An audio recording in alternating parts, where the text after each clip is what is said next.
Chapter 898. Wuming dragged the blackened World of Warcraft Ulidium with one hand. When he walked out of the smoke, Wuming threw Ulidium heavily. Thump. There was a loud noise and dust flew everywhere. With Wuming's strength and Ulidium's body weight, a huge crater was created on the ground. As expected of our British silver dragon Vero. Speaking of which, is he dead? Merlin jumped down from the high ground and walked unhurriedly to the large piece of mixed black flesh. Although I think it should be dead after taking that hit, it's a pity. Wuming shook his head. This guy was still alive. It could only be said that it was worthy of being the original demon born from Tiamat. Its body was so strong that it was able to survive such an attack. Wuming's attack just now was multiple super-level magic and this guy was still alive. Even if it was a servant, it would not survive such an attack, unless it had a special skill or a special noble artifact. But those mass-produced Ulidium should be dead. If multiple super-level magic couldn't even kill a mass-produced Ulidium, then it would be too cheap. It's not hard to understand why this guy is still alive. This is the so-called prototype. According to King Gilgamesh in my judgment, they are indeed Tiamat's the 11 sons. Merlin poked Ulidium with his staff and told Wuming his information. I fought with it before, so I'm pretty sure of this. Then, Wuming walked to Ulidium's head and created a weapon with a high-grade item. He was ready to pierce Ulidium's brain through its eyes and kill it completely. Why did you abandon your mission and come to me? The reason Merlin appeared in this place must be because he had a mission. Otherwise, why would a court magician like him come to this border? While Wuming was talking, Ulidium's body shook a little. It was the desire to live. Wait. If it's not dead, don't kill it. Merlin grabbed Wuming's hand and quickly stopped Wuming's action, saving Ulidium, one of the 11 sons of Tiamat. Ulidium, who was still conscious, heaved a sigh of relief. Thanks to the Mother Goddess, Ulidium could breathe more air between heaven and earth. It felt like he was in the embrace of the Mother Goddess. It's Tiamat's son, and it's an existence that can be communicated with. It's a pity to kill it. In other words, Merlin wanted to take Ulidium as a prisoner to obtain information? Let me say this first. I don't think you can get any useful information. Wuming knew what Merlin wanted to do. It was nothing more than to use an illusion to obtain information. However, Wuming didn't think highly of Merlin, or rather, he didn't think highly of the magical beast. Wuming didn't think that this magical beast had any information in its head. The plan of the magical beast was nothing more than to attack the humans. As the saying goes, counter soldiers with arms, water with an earth weir. Silent Wonder wasn't exaggerating. Since Silent Wonder had returned, he wasn't afraid of not being able to stop the attack of the magical beasts, even if it was a strengthened version of the magical beasts. No Villo. A lot has happened in the 6 months you left Uruk. The magical beasts have undergone earth-shattering changes, and they have caused a very serious impact on this world. At that moment, Merlin didn't care about Ulidium's presence. He told Wuming some things. Half a year ago, 11 magical beast commanders who called themselves the 11 sons of Tiamat appeared. In order to eliminate the magical beast commanders, a magical beast commander attacked the Uruk and killed all his servants. The Sage King summoned new servants and established new defense systems in the sky, rivers, lakes, underground, and so on. Although it was just a general description and didn't explain the details, if the audience was Wuming, they would definitely understand. Don't think that it's easy for you to defeat Ulidium. This is a magical beast comparable to a god-level servant. Wuming was also aware of this fact. Previously, Ulidium had used only his body to resist the multiple supreme-level spells he had cast. Although Ulidium was already half dead, the fact that he could withstand multiple supreme-level spells without dying was enough to prove his strength as a demon commander. Moreover, the servants summoned by King Gilgamesh basically killed a few magical beast commanders at the cost of 2 to 1 or even 3 to 1. That was why Gilgamesh chose to summon new servants. After all, there was a shortage of manpower. It seemed that the Uruk side was able to eliminate the magical beast commander that attacked the Uruk in a suicidal manner. Could be said that they took a big advantage. However, Wuming said this. I really didn't mean to underestimate the magical beast commander. He didn't underestimate the magical beast commander. This made Merlin feel very helpless, so Merlin continued to explain. Since the magical beast commander has good wisdom, then we can't treat the magical beasts as beasts. Merlin's implication was that they must treat the other side as a country where soldiers are magical beasts. Since they could capture one of the generals, alive, naturally they couldn't kill it easily. They had to squeeze out the last bit of value before killing it. If this kobold Eulidium knew about this, he would definitely call Merlin a monster. Anyway, I didn't mean to refute you. You can do whatever you want. Shrugging his shoulders, Wuming walked to the side and removed the weapon in his hand. The weapon turned into blue magic particles and dissipated. Yes, you've helped me a lot. Merlin nodded with a smile, then walked to the front of Eulidium, who had lost the ability to resist. Then he gently tapped Eulidium's head with his staff. All right, Eulidium of Warcraft, relax. I'll be gentle. I'll take care of you like a dream. Then, Eulidium fell into an illusion that Wuming could not see. After about a minute or two, Merlin dispelled the hallucinating spell, and the last trace of Eulidium's life force dissipated. What did you do to it? Wuming glanced at the lifeless Eulidium, then looked at Merlin strangely. Nothing. Merlin laughed proudly, which made Wuming speechless. It had to be said that in comparison, Merlin was even more ruthless than Wuming. Anyway, I've already obtained information about the magical beasts. Then Merlin quietly looked at Wuming. How about it, Villo? Do you want to hear it? Wuming snapped his fingers in response to Merlin. Pah! The instant he snapped his fingers, Eulidium's corpse instantly burst into flames. Although Eulidium had said that he wanted to eat Wuming, Wuming was not perverted enough to eat Eulidium. However, the sudden burst of flames gave Merlin a fright. Clearly, this was Wuming's answer to Merlin's question. Okay, calm down, I'll tell you now. As the flames burned, Merlin told him the information he had obtained from Eulidium's mind. Chapter 899. The magical beasts are preparing to attack the north wall and destroy it in one fell swoop. Is that so? Wuming replied to Merlin unhappily. After all, this didn't seem to be any important information. Not only that, the magical beasts are also preparing to launch a fierce feint attack on humans from the mountains in the northeast, the Persian Gulf in the southeast, and the highlands in the southwest. Depending on the conditions, they will turn the feint attack into their main force. If that's the case, we will be in danger. The strengthened magical beasts posed a great threat to humans. If 2 or 3 people could barely deal with an ordinary magical beast in the past, now it would take nearly 10 people to deal with an ordinary magical beast.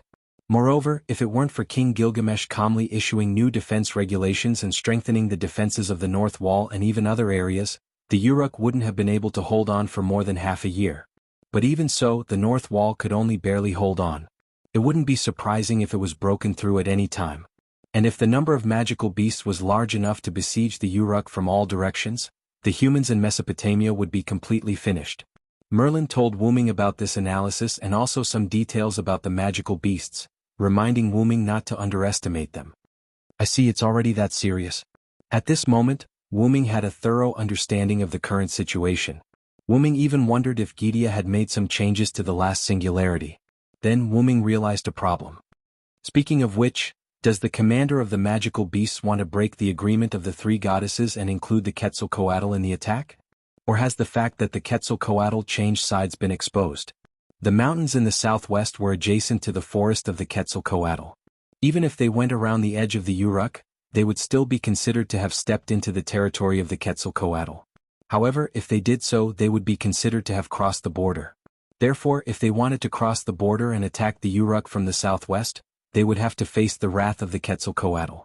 Although the commander of the beasts was at the level of a deity, the Quetzalcoatl was still one of the 3 goddesses in the alliance, an existence equal to Gorgon. Since they were intelligent, they wouldn't do something so ridiculous. Because the goddess of the underworld is unable to leave the underworld, the magical beast commanders haven't had any designs on her for the time being. I don't know whether the feathered god has been exposed or not, but from Eulidium's memories, the feathered god has indeed been included in their list of targets to be destroyed along with the humans. Through Eulidium's memories, Merlin knew that there would be a new magic beast commander coming to support Eulidium, preparing to annihilate the humans along with the feathered god. As for whether or not the feathered god's betrayal of the 3 goddesses' alliance was exposed, Merlin had no way of knowing. If the feathered god has to face more than 3 magical beast commanders, I'm afraid it will be difficult for the feathered god to deal with them, Merlin judged. The Quetzalcoatl that appeared in this world was only a servant. Even if it was a servant at the level of a god, it was still a clone. When facing the 11 sons of Tiamat, it was inevitable that it would not be able to do much. It's better not to underestimate the feathered god. Wuming did not think that the feathered god, as the main deity of South America, would be weak. Although Wu Ming used Enkidu to capture the feathered god at that time, if the feathered god had refused, the result would have been unpredictable. The most important thing was that the feathered god's heart was with the humans. Wu Ming only told the feathered god the fact that there is still hope for the humans, so the feathered god finally chose to compromise. King Gilgamesh also has great expectations for the feathered god. After the feathered god defected to our side, Gilgamesh let the feathered god expand the scope of the jungle, including the entire south and southwest into the feathered god's jungle. This is to guard against the magical beasts that try to bypass the north wall from the southwest plateau. Letting the feathered god guard the southwest was part of Gilgamesh's defense plan. However, it's better to be cautious.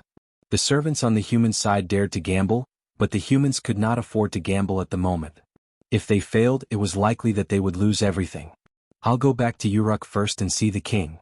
The current situation was not something that Wu Ming and Merlin could decide. They had to discuss it with Gilgamesh.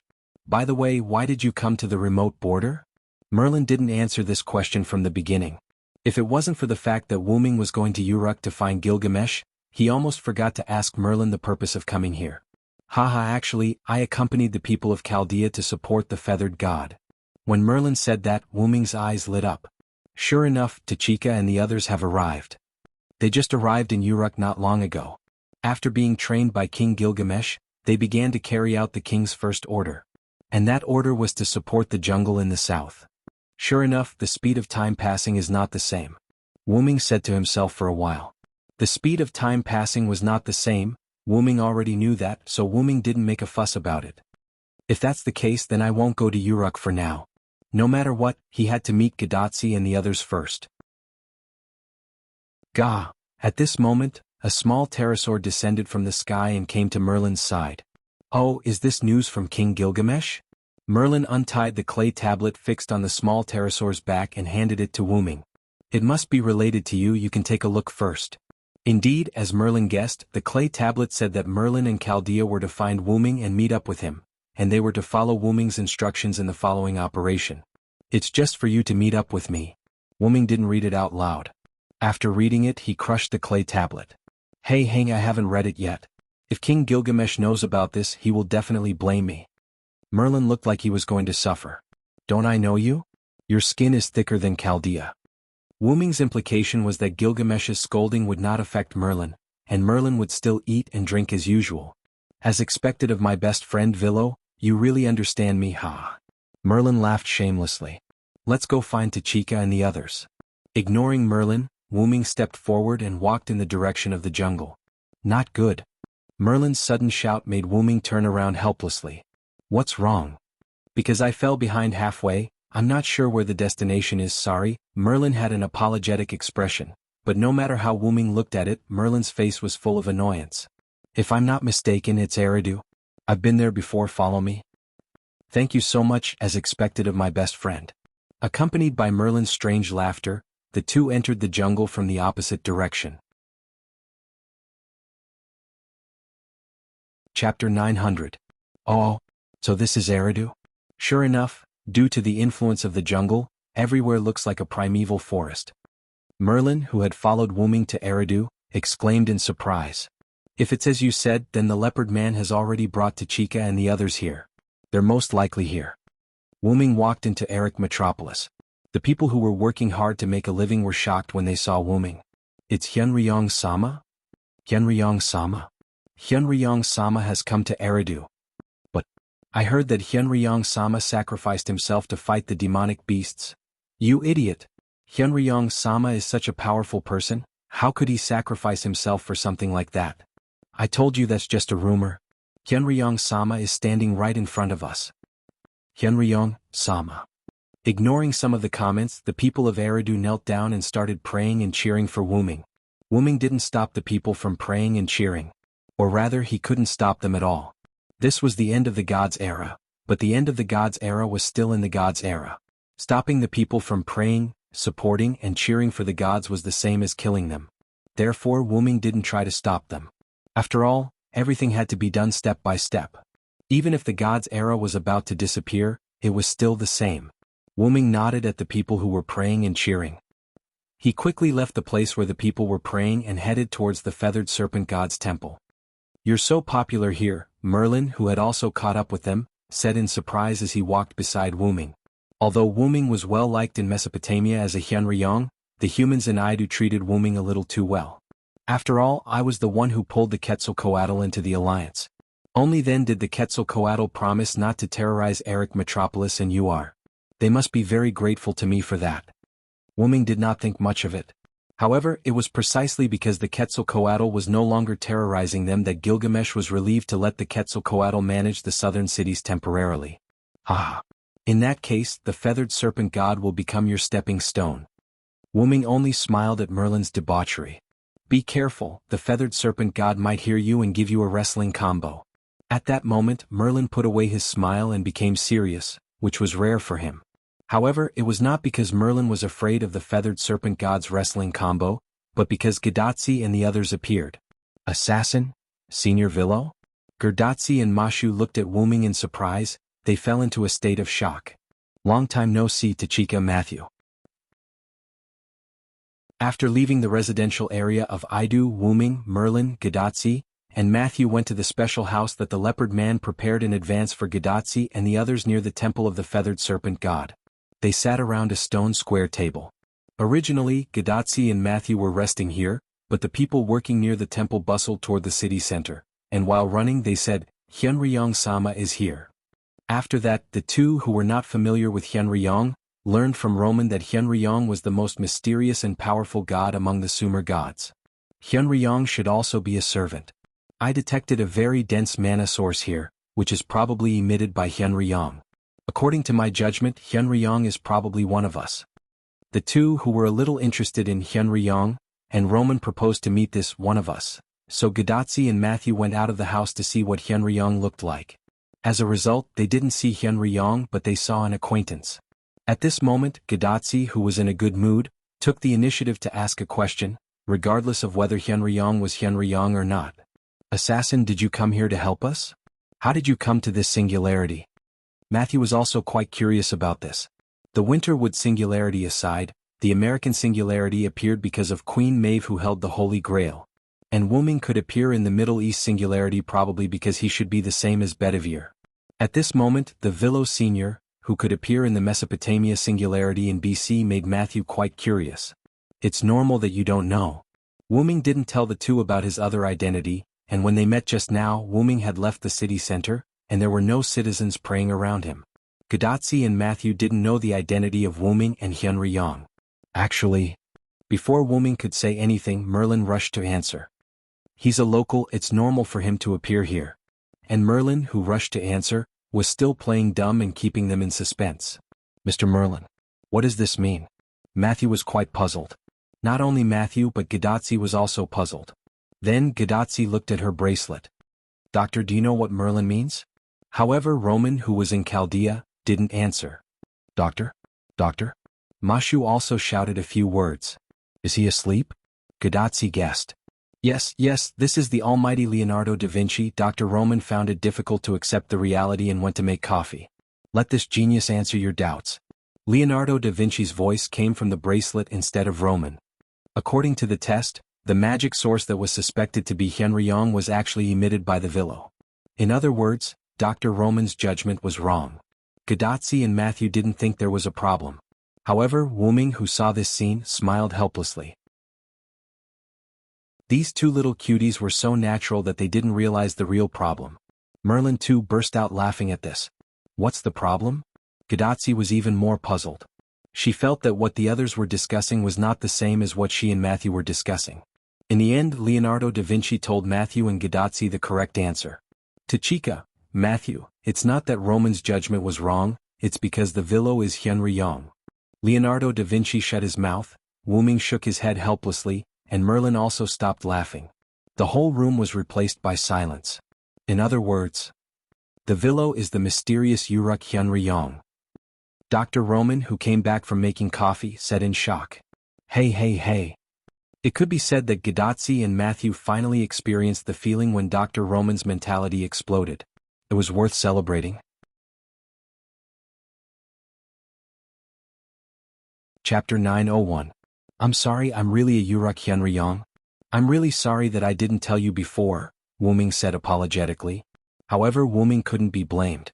It wasn't something worth bragging about.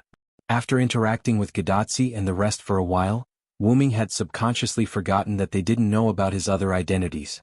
Wu Ming had fully proved this point in the American and Middle Eastern singularities. Hyun Ryong is the most mysterious existence in the Sumer pantheon. He is so mysterious that his real name hasn't been passed down.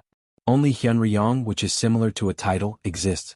This has led to a lot of rumors about Hyun Ryong's real name. There are even rumors that Hyun Ryong is the son of Tiamat, Ramo. Roman, who had returned to his seat, began to explain to everyone the information about Hyun Ryong recorded in Chaldea.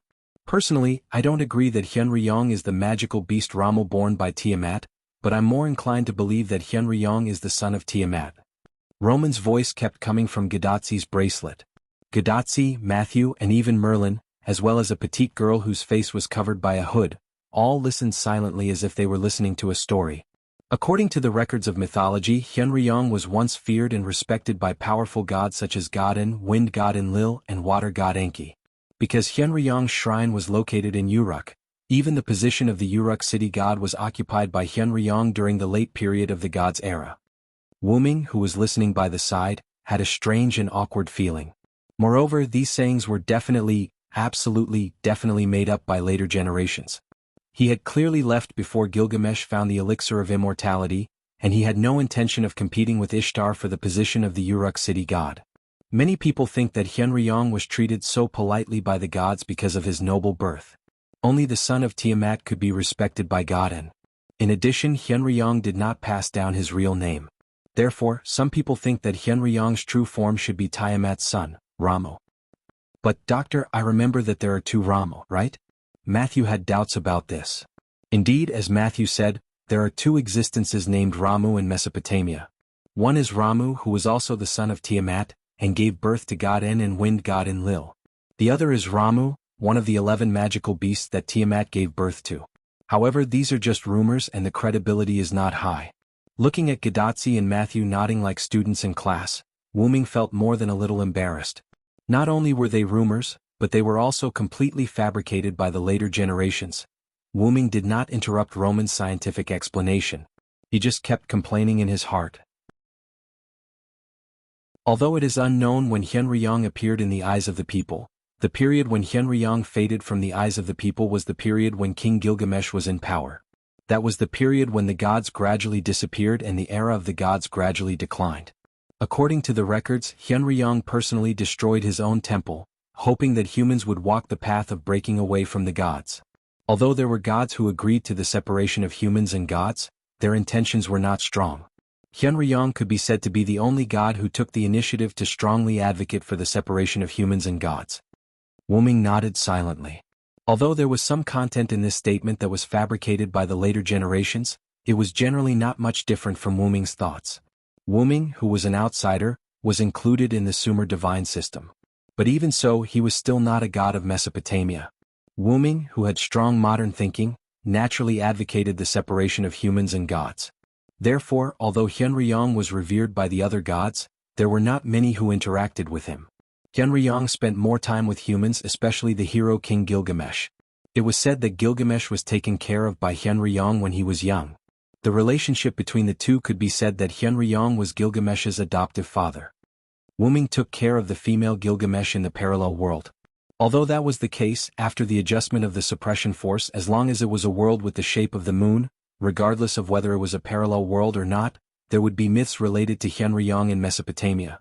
Logically speaking, before Wu Ming came to this singularity, he had no contact with this male Gilgamesh. But whenever Wu Ming communicated with him, he felt a sense of familiarity, as if he had really taken care of this singularity before. Senior Villo is actually King Gilgamesh's adoptive father? Matthew, who understood this, was quite surprised. As for why he was surprised, he was naturally surprised by the sense of strangeness in it. The great silver dragon of Britain, the first knight of the Round Table, was actually the adoptive father of the most ancient hero King Gilgamesh in Mesopotamia? How could it not be strange? Roman also sighed helplessly.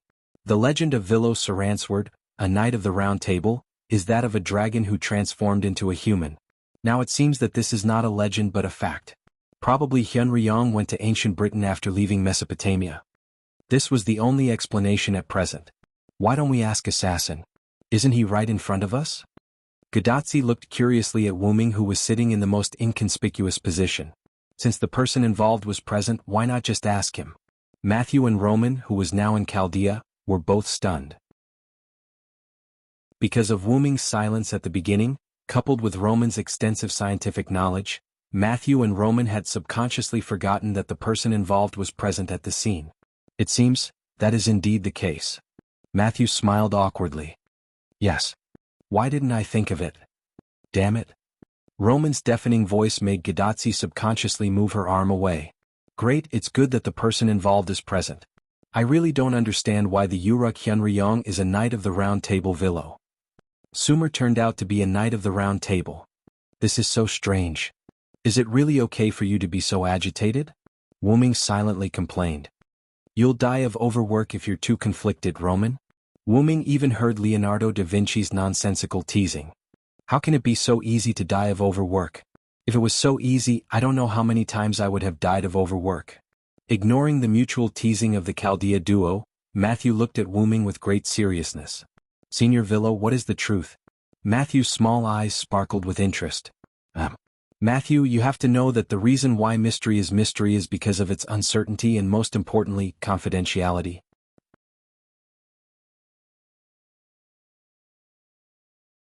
Chapter 902. Wuming coughed and pretended to be serious, which made Matthew sit up straight. Yes, I'm sorry, Villo-senpai, I've offended you. After all, the world of magic was all about concealment and mystery. It was likely that if the truth was exposed, it would have a certain impact on the Villo-senpai. Matthew thoughtfully made up an excuse for Wuming. Only Merlin looked like he wanted to laugh but didn't dare. It seemed that Merlin knew everything. Wuming looked at Merlin as if he was looking at a dead man, as if to say, if you dare to laugh or expose my information, I'll kill you. Anyway, let's talk about my problem later. Speaking of which, where did the feathered serpent god go? And where's the leopard man who brought you here? I don't see him either. We haven't seen the feathered serpent god. Maybe he's not here. As for Miss Leopard Man, Matthew looked cautious, so he was definitely not sure. After the leopard rested for a while, he roared and ran into the forest. The one who spoke was Miss Anna, whose face couldn't be seen clearly. Miss Anna, I'm sorry, I didn't notice you coming. Matthew was startled by Anna's voice and he apologized guiltily. It's okay. It seemed that Anna didn't mind it very much. Assassin, let me introduce you. This is Anna, the Anna we met in Winterwood City, but she doesn't remember us. When we met Merlin, Anna was with Merlin. Yo Anna, long time no see. Wuming greeted her as if they were old friends. Anna nodded silently to the powerful existence who had protected her master, Sakura Madu. Is this singularity Anna the one in Winterwood? It seemed that Gadotsi had thought of Anna as the Anna in Winterwood City from the very beginning. Of course it's Anna. It's not difficult to understand why Anna can appear in this singularity. Firstly, the goddess of magical beasts of the Three Goddesses Alliance was Gorgon, who wielded Tiamat's authority. Secondly, the master of Anna in the Winterwood singularity, Sakura Madu, was sealed in the Holy Grail that Wuming had given to the fake Enkidu. It's not impossible for Anna's master to appear in this world. However, this was difficult for Gadotsi and Matthew to comprehend. After all, they did not have enough information. But Miss Anna acted as if she didn't know us at all. She didn't talk to us at all. Matthew said weakly. I just hate humans. I didn't mean to avoid talking to you, Anna suddenly interrupted, although her explanation was full of contradictions. By the way, you should know Anna's real name, right? Gadotsi and Matthew exchanged glances and nodded. As expected, Miss Anna is Medusa. Back in Winterwood City, Gadotsi and the others did not interact much with Anna, so they did not get her real name from Anna. However, based on their encounter with Stheno and Euryale in Winterwood City, as well as the way the twin goddesses addressed and treated Anna, Roman guessed Anna's real name through future analysis. At this moment, Anna, who was called by her real name, did not show any emotion. It was as if she was not interested in anything. Do you know that the goddess of magical beasts is Gorgon, who wields Tiamat's authority? Matthew's exclamation told Wuming that she was indeed unaware of this. Indeed. Although we have some information, it's only a little. Part of the information about the goddess of magical beasts was heard from the civilians, Gadotsi added. Although many people knew that the goddess of magical beasts was Gorgon, the civilians did not have a deep understanding of it. Whether it was Tiamat or the outer gods who wielded Tiamat's authority, as long as it was a goddess who could produce magical beasts, it was Tiamat to them.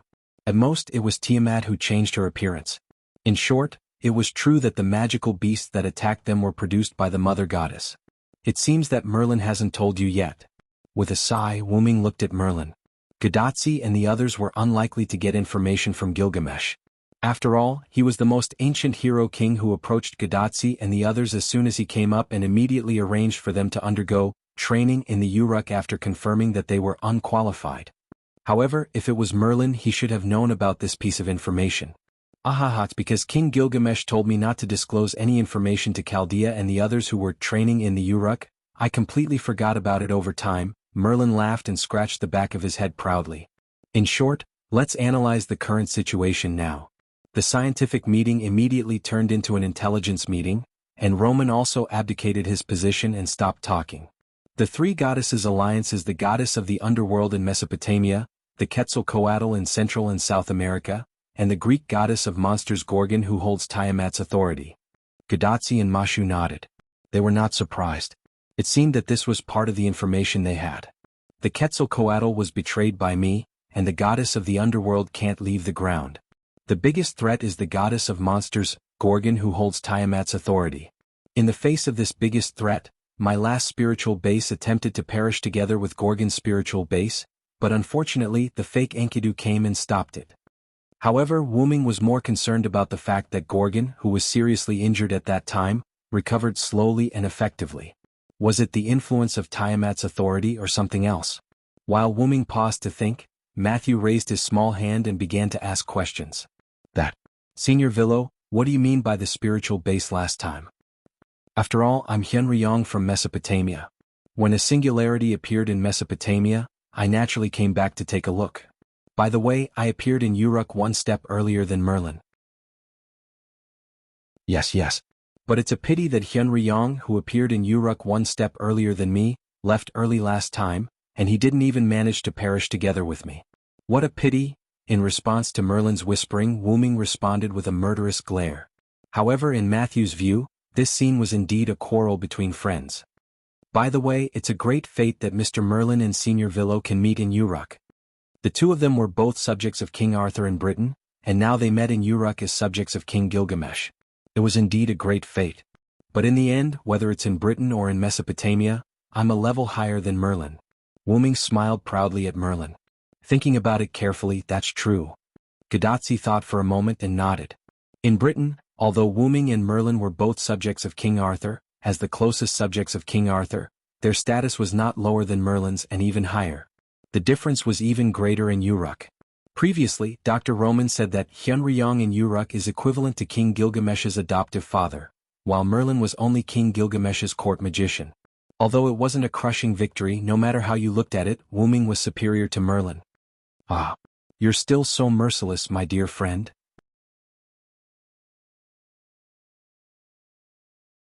Chapter 903. I think you've forgotten the pain after the scar has healed. In the past, Merlin had been taught a lesson by Wu Ming several times because of his excessive teasing. Perhaps it was a symbolic lesson that caused Merlin to become even worse. However, Wu Ming was too lazy to refute Merlin. It is said that the Knight of the Round Table Villo and the great wizard Merlin are close friends. It seems that it is true. Regarding friends, Wu Ming had to admit that Merlin was possibly, a friend of his for the time being. Wu Ming knew Merlin during the period of King Wuxia. He also participated in the plan to create the Red Dragon bloodline. Although Merlin was sometimes disdainful, Wu Ming and Merlin had indeed become friends. That's right, Villo and I? No, I have to say Hyunryong now. Lord Hyunryong and I are indeed good friends, Sure enough, if you give Merlin some face he would be able to open a dye house. It's just Merlin. Breathe with gills in the future. Wu Ming directly gave Merlin a dead fish's eye. What the hell do you mean by breathing with gills, and my name is Merlin? Merlin, not Merman. Merlin waved his staff to express his dissatisfaction, but Wu Ming turned a blind eye. Sure enough, you two have a good relationship just like Matthew and me. Seeing this scene, Gadotsi smiled and immediately hugged Matthew. Senior, please don't be like this. Miss Anna, who was alone, couldn't help but make a sound. Even I want to have a good chat with my best friend. Roman from Chaldea also made a sound of dissatisfaction.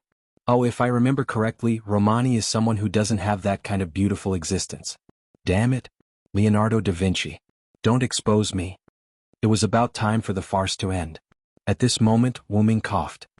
Let's talk about my best friend later. Let's continue our conversation. Wu Ming knocked on the table, and a 3D map projection appeared in front of everyone. This was a map made by Wu Ming using magic. The mountains, plains, hills, and so on were clearly visible on the map. Even the Uruk and other cities were depicted very realistically, like a high-quality model. That's amazing. Gadatsi's clear eyes reflected the projected map, and she exclaimed in surprise. The Quetzalcoatl is on our side, and the goddess of the underworld can't leave the underworld, so we don't have to worry about it for now. The original goddess of magical beasts was also severely injured when I left last time.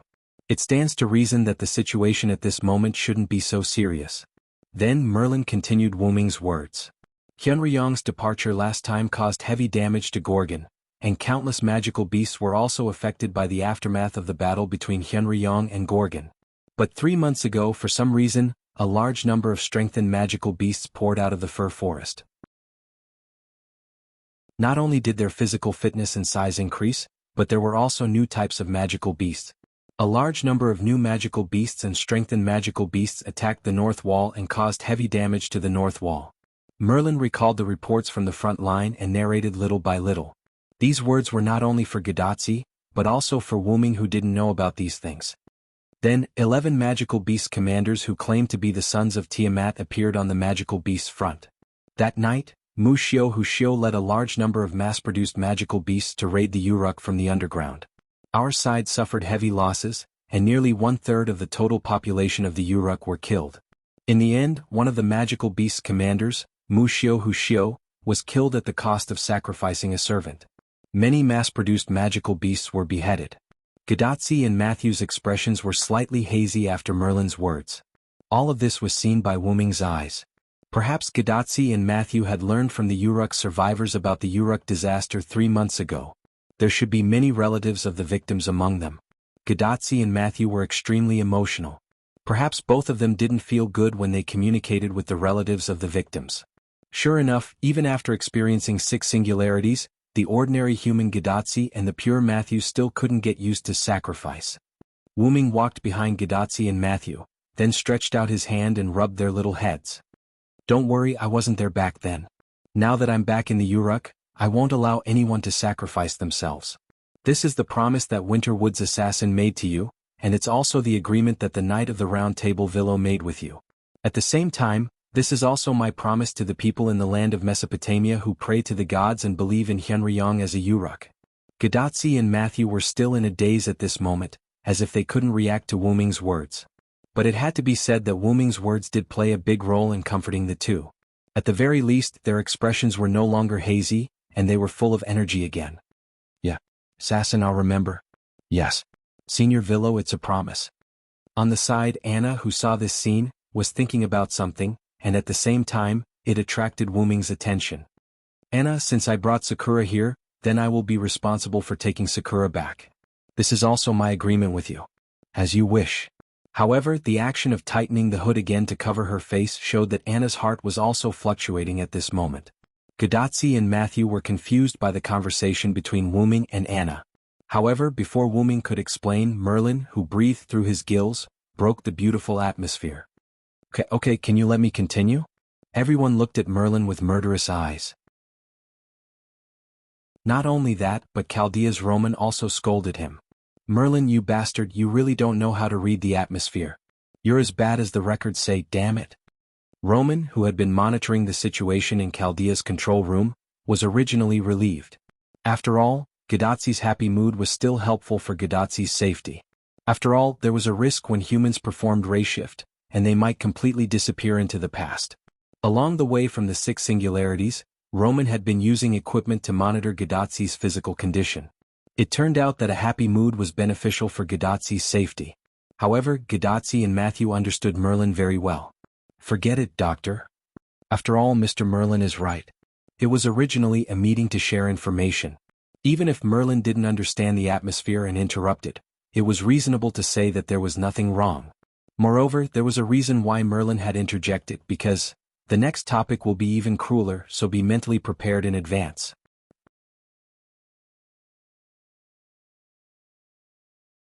Chapter 904. King Gilgamesh, who was deeply aware of the seriousness of the demonic beast commander, re-summoned 7 servants and made a plan with the newly summoned servants to attract and disperse the enemy. Together with the remaining servants of the previous summons, a total of 10 servants were dispatched to launch a decapitation operation on the demonic beast commander. 10 servants. Matthew and Gadotsi were really shocked. After all, the number of servants was indeed too many. Although Gadotsi and Mashu did encounter a lot of servants in the first few singularities, those servants were either alone or in small groups. At most, Gadotsi could gather a lot of servants around himself with his master's identity. But in this singularity, King Gilgamesh, as a human in the singularity, had 10 servants under his command. How could this not be shocking? So that's why King Gilgamesh is sitting in Uruk as a magician. Roman from Chaldea also made a reasonable judgment on the posture of the sage king. It was because of the need to command the people that the hero king became the sage king. It was because of the need to summon servants to resist the demonic beasts that Gilgamesh changed from a warrior to a magician. So, the supply of magic for so many servants is supported by King Gilgamesh alone.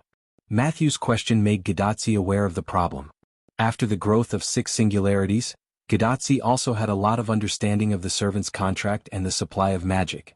Gadotsi was able to form a contract with many servants because of the magic support behind Chaldea. If it was really relying on Gadotsi to provide magic alone, as an ordinary human, she was afraid that she could not even support Matthew to fight. However, this was not Chaldea but Mesopotamia in BC, and Gilgamesh did not have the magic support behind Chaldea like Gadotsi. In that case, the magic needed to form a contract with so many servants was all provided by Gilgamesh alone. Indeed, assuming that the servants rely on food to replenish their magic, and Gil only provides the magic to maintain the contract, that is quite a large amount of magic power.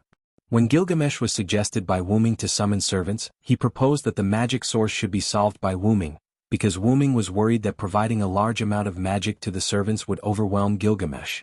However, Wuming's proposal was rejected by Gilgamesh, coupled with the fact that Gilgamesh summoned new servants. The burden on him was not something that ordinary people could bear. King Gilgamesh is so great, I thought he was just a bad-tempered tyrant. Gadotsi scratched the back of her head embarrassedly. Haha, if King Gilgamesh heard it, I'm afraid he would praise you for your honesty. After all, the gift that King Gilgamesh gave you was really rough. At that time, the trial that King Gilgamesh gave to Gadotsi really scared her. At that time, Gadotsi's face changed color. It was no wonder that Gadotsi had a bad impression of King Gilgamesh. No one would have a good impression of a guy who almost killed them when they first met, and Gadotsi was the same. However, listening to Merlin's words, Gadotsi's view of Gilgamesh has greatly changed. Gil won't care about your opinion of him, especially the current sage king. Don't think too much about it. Wuming rubbed Gadotsi's head and comforted her. I know. Gadotsi's cheeks were slightly red. Even after experiencing 6 singularities, Gadotsi was still an immature and cute little girl. Then Wuming looked at Merlin and restarted the topic. If I didn't guess wrong, the result should not be ideal. That's right. We sacrificed 8 servants to kill 3 demonic beast commanders. Sacrificed 8 servants? Matthew's eyes widened. Only 3 demonic beast commanders? Gadotsi couldn't help but stand up and hit Wuming behind her. This result is too unsatisfactory. Chaldea's Roman couldn't help but make a helpless sound. Even Leonardo da Vinci, who was always smiling, couldn't smile at this moment. In addition to Merlin and Wuming, who proposed that the result was not ideal, only Anna didn't have any emotional or physical fluctuations, but Anna's heart was probably not calm at this moment. Including the one that was sacrificed in the Uruk, the result was that a total of 9 servants were sacrificed, but only 4 demonic beast commanders were killed, and there were still 6 demonic beast commanders alive. Even so, there should be more than 2 servants in the Uruk. Wuming asked again. Huh? Gadotsi and Matthew were stunned again. The result is so miserable because Merlin deliberately said that to let you hear it. As Merlin said before, the next topic will be more cruel. In short, Merlin did it deliberately. As Wuming spoke, he glanced at Merlin, who was wearing a mischievous smile. And there's one thing I'm sure of. Merlin definitely won't participate in the decapitation operation, so he won't be one of the surviving servants. In that case, the number of servants left in Uruk must be more than 2 mounts. And since there were more than 2 servants left, how could there be only 3 servants left? There must be more than that.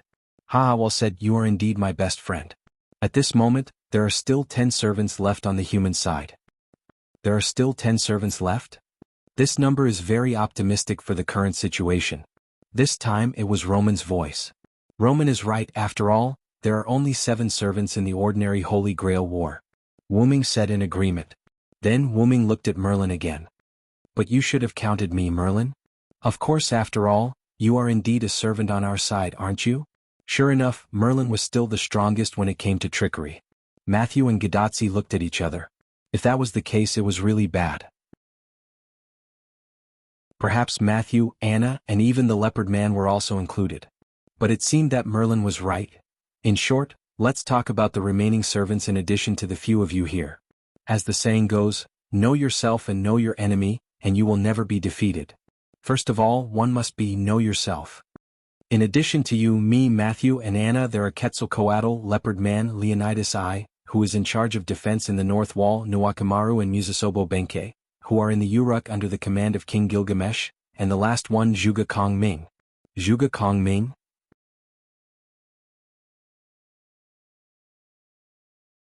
Chapter 905. Mr. Merlin, are you talking about Zhuge Kong Ming? Is it the military advisor from ancient China? Gadotsi and Matthew asked Merlin. Yes, it is the military advisor of the Shu Kingdom in ancient China, Zhuge Kong Ming. And the defense plan for the Uruk and the surrounding areas that were not invaded by the demonic beasts was discussed by King Gilgamesh and Zhuge Kong Ming. After thinking about it carefully, it was indeed a reasonable explanation. After all, if it was really all up to King Gilgamesh and he had to think about so many problems, he might really die from overwork. I heard that the military advisor had been guarding the Shu Kingdom until his death, not letting it be annexed by the powerful Wei Kingdom. It seems that Mr. Kong Ming is quite good at defense. In Matthew's view, being able to resist the demonic beasts in a situation where the human forces were so weak, and the people in the Mesopotamia could survive and even live in peace and contentment, not only highlighted the military advisor's resourcefulness, but also reflected the military advisor's achievements in guarding the Shu Kingdom until his death. Having said that, don't forget about the king of the Uruk who wanted to carry the world on his back, Matthew. Maybe Zhuge Kong Ming did play a big role, but Gilgamesh's role was certainly not less than Zhuge Kong Ming's. Vilo Sr. is right. To be able to summon so many servants to resist the demonic beasts and establish the North Wall, King Gilgamesh is indeed not as good as Zhuge Kong Ming. It was not an exaggeration. In Wu-Ming's view, even without Zhuge Kong Ming, Gilgamesh could still resist the attack of the demonic beasts and still ensure that the people under his rule could live in peace and contentment. But the price may be accelerated to death from overwork. By the way, we also met Zhuge Kong Ming when we were in the Winterwood Singularity. Do you remember Assassin? I don't know if it's the same person. Gadotsi thought of the Zhuge Kong Ming who used the modern magician's body in the Winterwood Singularity. Maybe it's the real Zhuge Kong Ming Sr. Matthew also discussed with Gadotsi. However, whether it was the pseudo-servant Zhuge Kong Ming or the real servant Zhuge Kong Ming, they were the same person, just different in appearance. Mr. Merlin, what kind of person is Zhuge Kong Ming? Matthew turned to look at Merlin. As the court magician of King Gilgamesh, Merlin should know the situation of Zhuge Kong Ming. Unfortunately, I only know that Zhuge Kong Ming is a person wearing a China-style robe. Because I was often asked to run errands by King Gilgamesh, I didn't have much contact with Zhuge Kong Ming. To put it simply, Merlin didn't know who was in Castor's team. So, Matthew nodded, indicating that he understood. Since it's a China-style robe, it's probably the real Zhuge Kong Ming. Gadotsi judged. Maybe there will be a situation like Matthew. Wu-Ming interjected. Last time, Zhuge Kong Ming hid Emilotu's consciousness and used Emilotu's body, clothes and habits.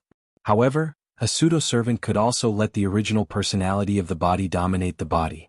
Although Matthew was not a pseudo-servant, Matthew's identity was a subservient, which had the same effect as a pseudo-servant. When Matthew used the power of Galahad, the clothes on his body would turn into purple armor. Therefore, it was also possible that Emilotu would wear Zhuge Kong Ming's clothes. Then Wu-Ming thought of the leopard man. By the way, the leopard man here may be the same, but the situation may be completely opposite. Wu-Ming didn't realize it before, but thinking about it carefully, Wu-Ming did see that face in Ilya's world. Miss Leopard Man is also a pseudo-servant. Villo Sr. means that Miss Leopard Man is a god on the inside, and the appearance is a human on the outside? Although they were shocked, Matthew and Gadotsi recalled the Leopard Man's doll-like appearance, and they couldn't help but believe Wu Ming's words. Although Dr. Roman did prove that the Leopard Man was a divine servant, no matter how he looked at it, it was impossible for there to be a god with such a funny appearance. Sure enough, it was caused by a spirit base similar to a pseudo-servant. But the Leopard Man's situation is not enough to reach the point of pseudo-servant. The Leopard Man's bestiality is too serious, and there is almost no humanity. At most, it can only be a slight pseudo-servant. Okay, although I don't want to interrupt you, first of all, you have to know that I don't have the slightest combat power. How come? Merlin's words made Gadotsi and Matthew show surprised and disappointed expressions. Zhuge Kong Ming's horror is not his combat power, but his wisdom. As for Merlin, Wu Ming looked at Merlin, who looked at him with expectation and trust. Even Merlin wouldn't make such a joke at this moment. Merlin probably has his own reasons. Merlin doesn't count as combat power. Haha, although Mafa Merlin had been ridiculed by Mafa Merlin, he was still very happy. Regarding the current situation, Gadotsi and Mashu whispered to each other. I feel that Mr. Merlin is so pitiful. It turns out that Mashu also thinks so. At this moment, the current meeting was almost over, and Wu Ming also spoke at the last moment. In short, since the military advisor is in the Uruk, no matter how bad the situation is, the Uruk will probably be fine. Wu Ming said with a kind smile. Looking at Wu Ming's kind smile, Gadotsi, Matthew, and even Anna felt a chill down their spines. In other words, we can be bolder. When Wu Ming said this, Gadotsi and the others felt even more chills down their spines. So, Lord Hyunryong, what new plan do you have? Merlin also looked at Wu Ming with a smile, but at this moment, Merlin's smile was more and more similar to Wu Ming's in the eyes of Gadotsi and the others. It wasn't unreasonable for these two guys to be best friends. This was the so-called birds of a feather flock together. Let's go and conquer the useless Venus goddess.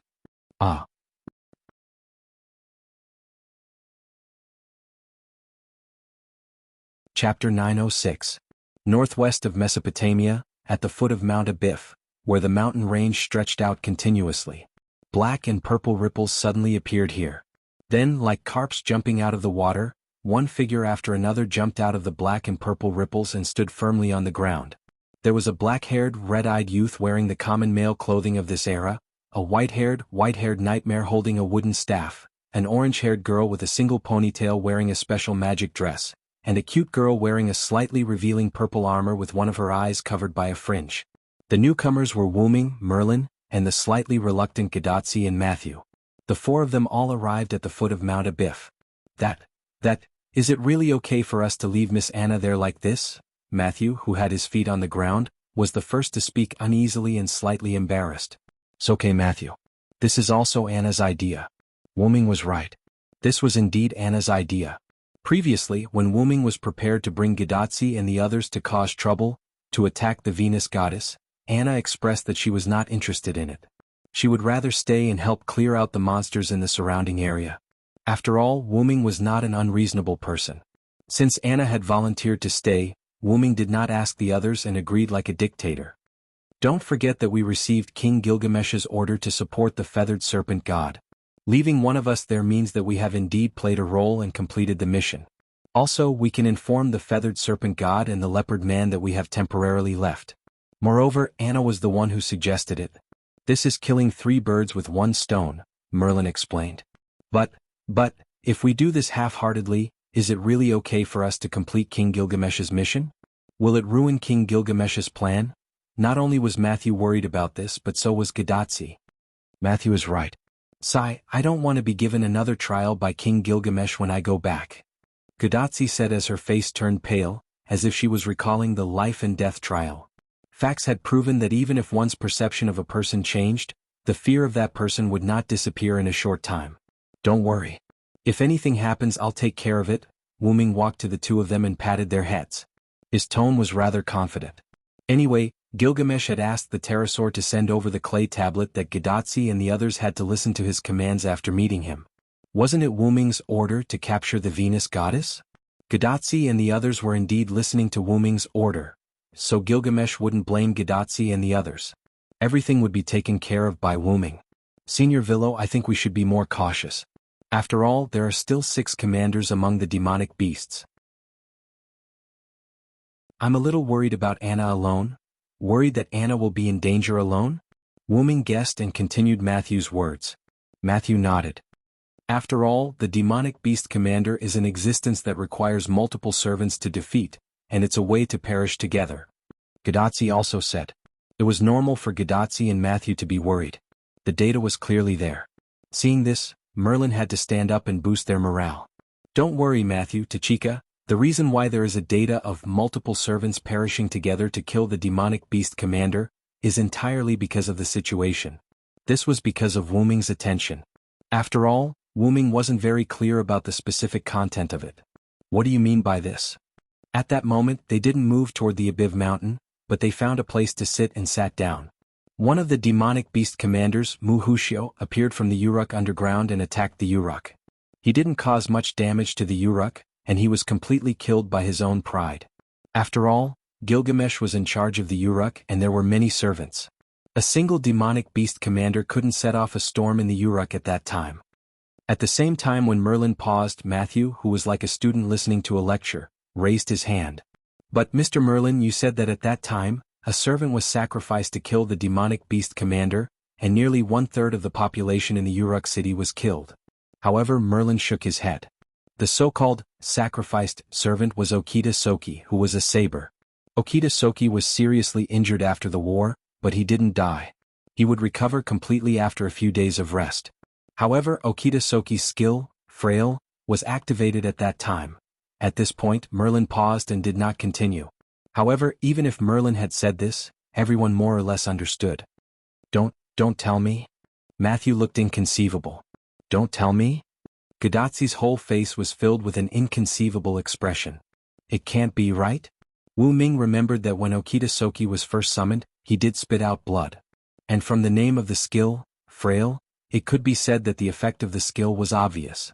Yes, because of the activation of frail, although the injury was serious but not fatal, it directly became a fatal injury. The most fatal injury to a servant was the broken spirit core, and that was the end of the servant's life. This. Roman, who was in the Chaldea control room, was stunned.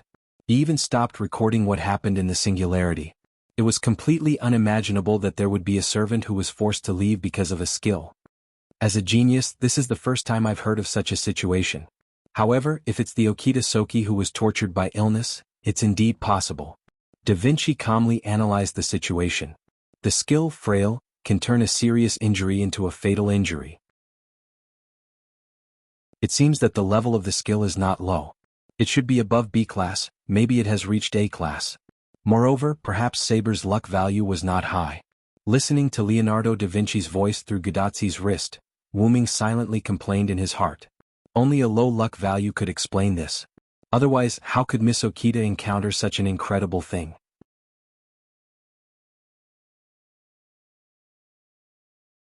Chapter 907. Cough cough. In short, all of these are coincidences within coincidences, the result of coincidences within coincidences.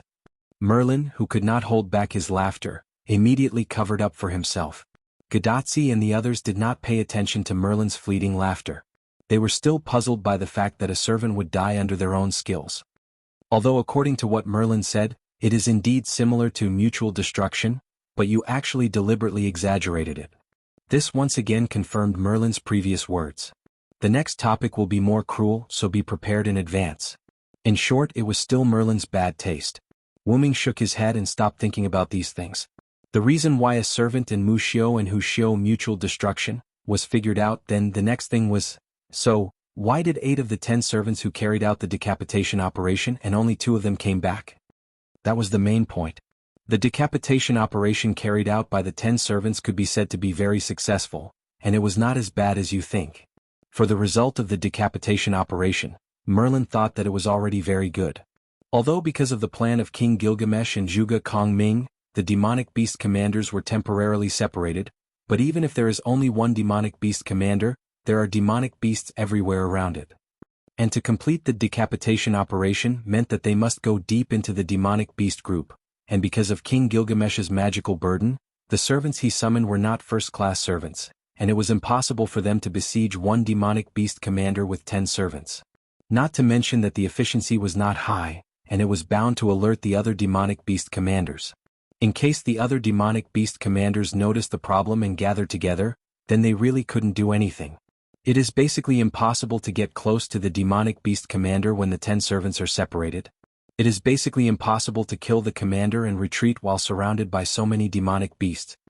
Even if it was second-rate or third-rate servants, if 2 or 3 servants fought together, it was still possible to kill a demonic beast commander. The fact also proved that this idea was indeed feasible: 8 servants in exchange for the death of 3 demonic beast commanders. And to put it bluntly, demonic beast commanders seemed to be unable to be mass-produced, and King Gilgamesh could summon servants again as long as he could hold on, although he probably won't do that again. In the end, there were 2 servants that returned to Uruk alive. For a one-way decapitation mission, it was a pleasant surprise that a servant could come back alive. After sacrificing the lives of 3 demon commanders, 2 followers came back alive. Based on this operation decapitation alone, it's already an excellent result. Merlin was very optimistic about this. How could this be? Matthew was shocked. Isn't this a suicide squad? Gadotsi vividly interpreted the essence of the beheading operation. Indeed, King Gilgamesh didn't expect the 10 servants to come back alive. King Gilgamesh assigned this task with the consent of the servants, and they were also very willing to serve as a suicide squad in order to give hope and a future for mankind. Merlin said the truth indifferently. This is too cruel. Matthew's eyes were full of sadness again. Although it was cruel, Matthew really couldn't refute it. Was this the so-called necessary sacrifice? Humans couldn't deal with demonic beast commanders, only servants could, and combined with the situation at that time, they could only send servants to the depths of the demonic beasts to carry out the decapitation operation. However, even so, in the face of another sacrifice, Matthew still couldn't look at this problem calmly. Matthew, in a war, anyone's sacrifice is just a number. This is the essence of war.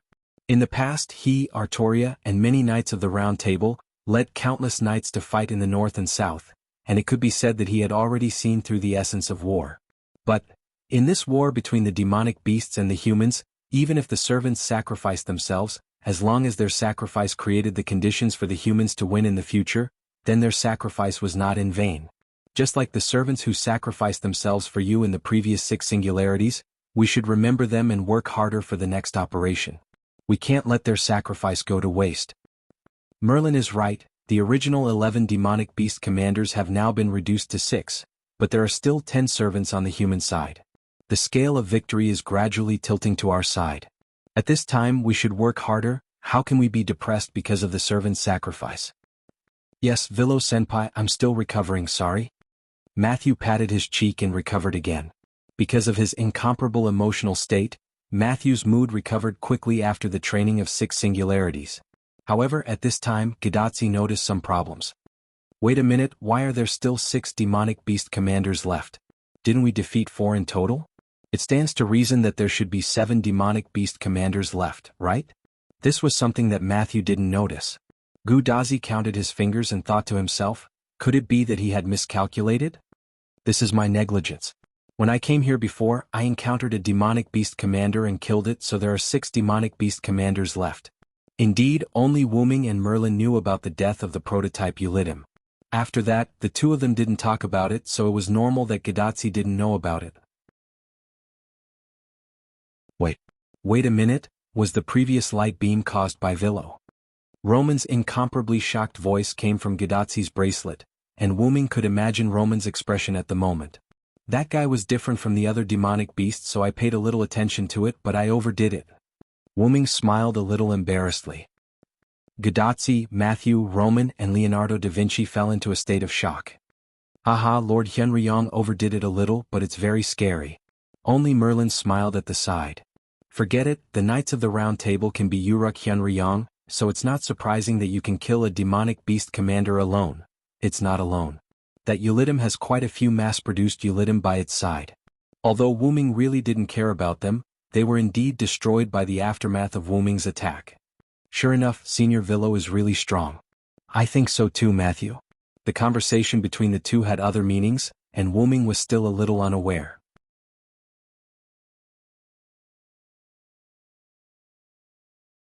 Chapter 908. Gadatsi and Matthew whispered to each other about Wu Ming's unconsciousness. Regarding the Uruk Hyunryong's lack of awareness of his own power, I've recorded this as well as the previous incident where his servant was killed by his own skill. Although Roman was stunned when they were talking about Okita Soki, he still recorded everything that should be recorded. Not to mention that this news was a miracle to the magic world, all the actions in the singularity had to be recorded in the database. I'm just telling the truth. However, the fact that I was able to eliminate a major monster commander so easily is probably because the other party underestimated me. Being able to withstand Wu Ming's multiple spells was indeed a testament to the strength of the major monster commander. Although Yulidim was dying after receiving Wu Ming's attack, it was not to be assumed that the major monster commander was not as powerful as imagined. First of all, Yulidim was tricked by Wu Ming. He did not even know that Wu Ming had activated his multiple spells. If Yulidim had been prepared, the outcome would have been uncertain. Second, the multiple spells that Wu Ming used on Yulidim could only be used in the wilderness. If it were in a city or a place with a lot of people, Wu Ming would definitely not dare to use this trick. Although the impact of multiple spells was not as great as the nuclear bombs in human society in the later period, it could still cause a certain amount of damage. The originally peaceful plateau had now been turned into a plateau basin by Wu Ming's attack. The range of this spell was too large. Not to mention the impact of earthquakes, if it was released in a city, it would be almost impossible for any human to survive. In short, this trick could not be used so easily in the future. Even if it did not affect humans, if there were earthquakes or something like that every day, humans would be scared half to death. How would they be able to fight major monsters then? For war, individual bravery was not the key. The easiest way was to rely on the soldiers at the bottom. Only when they had enough momentum and vigor could they fight a tough battle. However, once Wu Ming had too many concerns, the difficulty of dealing with major monster commanders would definitely increase. Especially after listening to some of the details of the major monster commanders provided by Merlin, Wu Ming had a deeper understanding of them. If it was a one-on-one battle, Wu Ming would not be afraid of any of the major monster commanders at the moment. However, if it was Wu Ming alone, it would be a little difficult for him to fight all the major monster commanders. Besides, he did not know the specific situation of Gorgon, who had been staying in the house all this time. Wu Ming's plan might fail. However, he couldn't put too much pressure on the magical beast. He had to learn to grasp the principle that going too far was as bad as falling short. He could not underestimate the enemy, nor could he pay too much attention to the enemy. This way he could pay attention to the enemy without too much pressure and achieve the best results. One thing is clear now. Merlin, you deliberately exaggerated the current situation. It's obviously not to that extent yet. There should be a limit to your jokes. Gadatsi and Matthew, who agreed with Wu Ming's words, nodded, and then looked at Merlin with indifferent eyes. I'm just trying to make everyone feel more threatened. Why are you treating me like a bad guy? Alas, it's hard to be a good person. Gadatsi and Matthew were a little moved by Merlin's words. Moreover, if Wu Ming did not know Merlin well, Wu Ming might have been deceived too. In short, although the major monsters are very powerful, our forces are not weak either. You don't need to worry about Anna. After all, that is the territory of the Quetzalcoatl. Thinking of the Quetzalcoatl who once showed him great respect, Wu Ming had to admit that as a god, that guy was completely qualified. Don't underestimate the Quetzalcoatl. With the Quetzalcoatl, unless Tiamat appears in person, the southern jungle will be a very safe place. Yes, we understand. Gadatsi and Matthew stood up and saluted Wu Ming, like primary school students who listened to their teacher. Then, let's go and head to the temple of Abiff Mountain. Then the four of them set off to climb Abiff Mountain. As they walked all the way up the mountain road, Matthew took the lead and asked, "By the way, is the goddess of Venus in the temple on this mountain?" Although Wu Ming did not make it clear who it was, just the word, goddess of Venus, basically exposed who they would meet next. Speaking of the goddess of Venus in Mesopotamia, I'm afraid only Ishtar is the goddess of Venus. Is she the mistress of the heavens? In Chaldea's control room, Roman sat in front of his seat, his hands constantly tapping on the keyboard. The screen in front of Roman also showed images that ordinary people could not understand. But Chaldea's instruments have detected that there are only 4 gods in Mesopotamia. What's going on? 4? Gudazi stopped. He didn't understand what was going on. The doctor is referring to the 4 gods, the goddess of Warcraft, the Quetzalcoatl, the goddess of the underworld, and Senior Villo.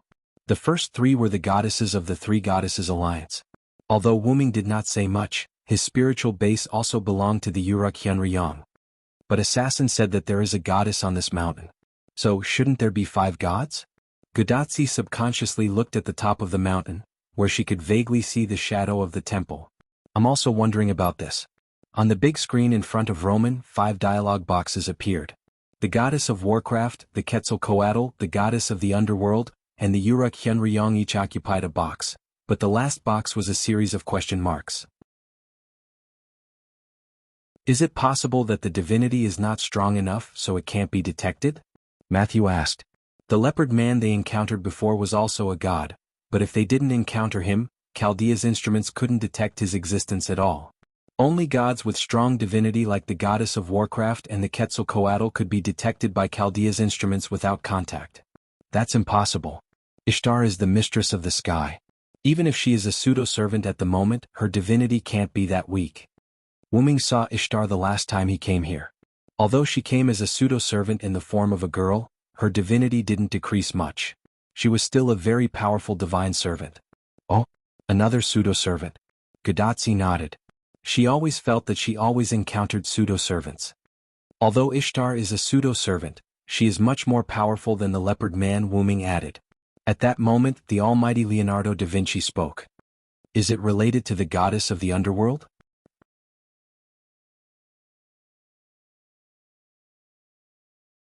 Chapter 909. What does this have to do with the goddess of the underworld? Gudatsi expressed that she really didn't know anything about the myths of the Mesopotamia region. The goddess of the underworld that Leonardo da Vinci refers to is an existence named Ereshkigal. She is known as the mistress of the underworld. In a sense, she is the half-body of the mistress of the heavens, Ishtar.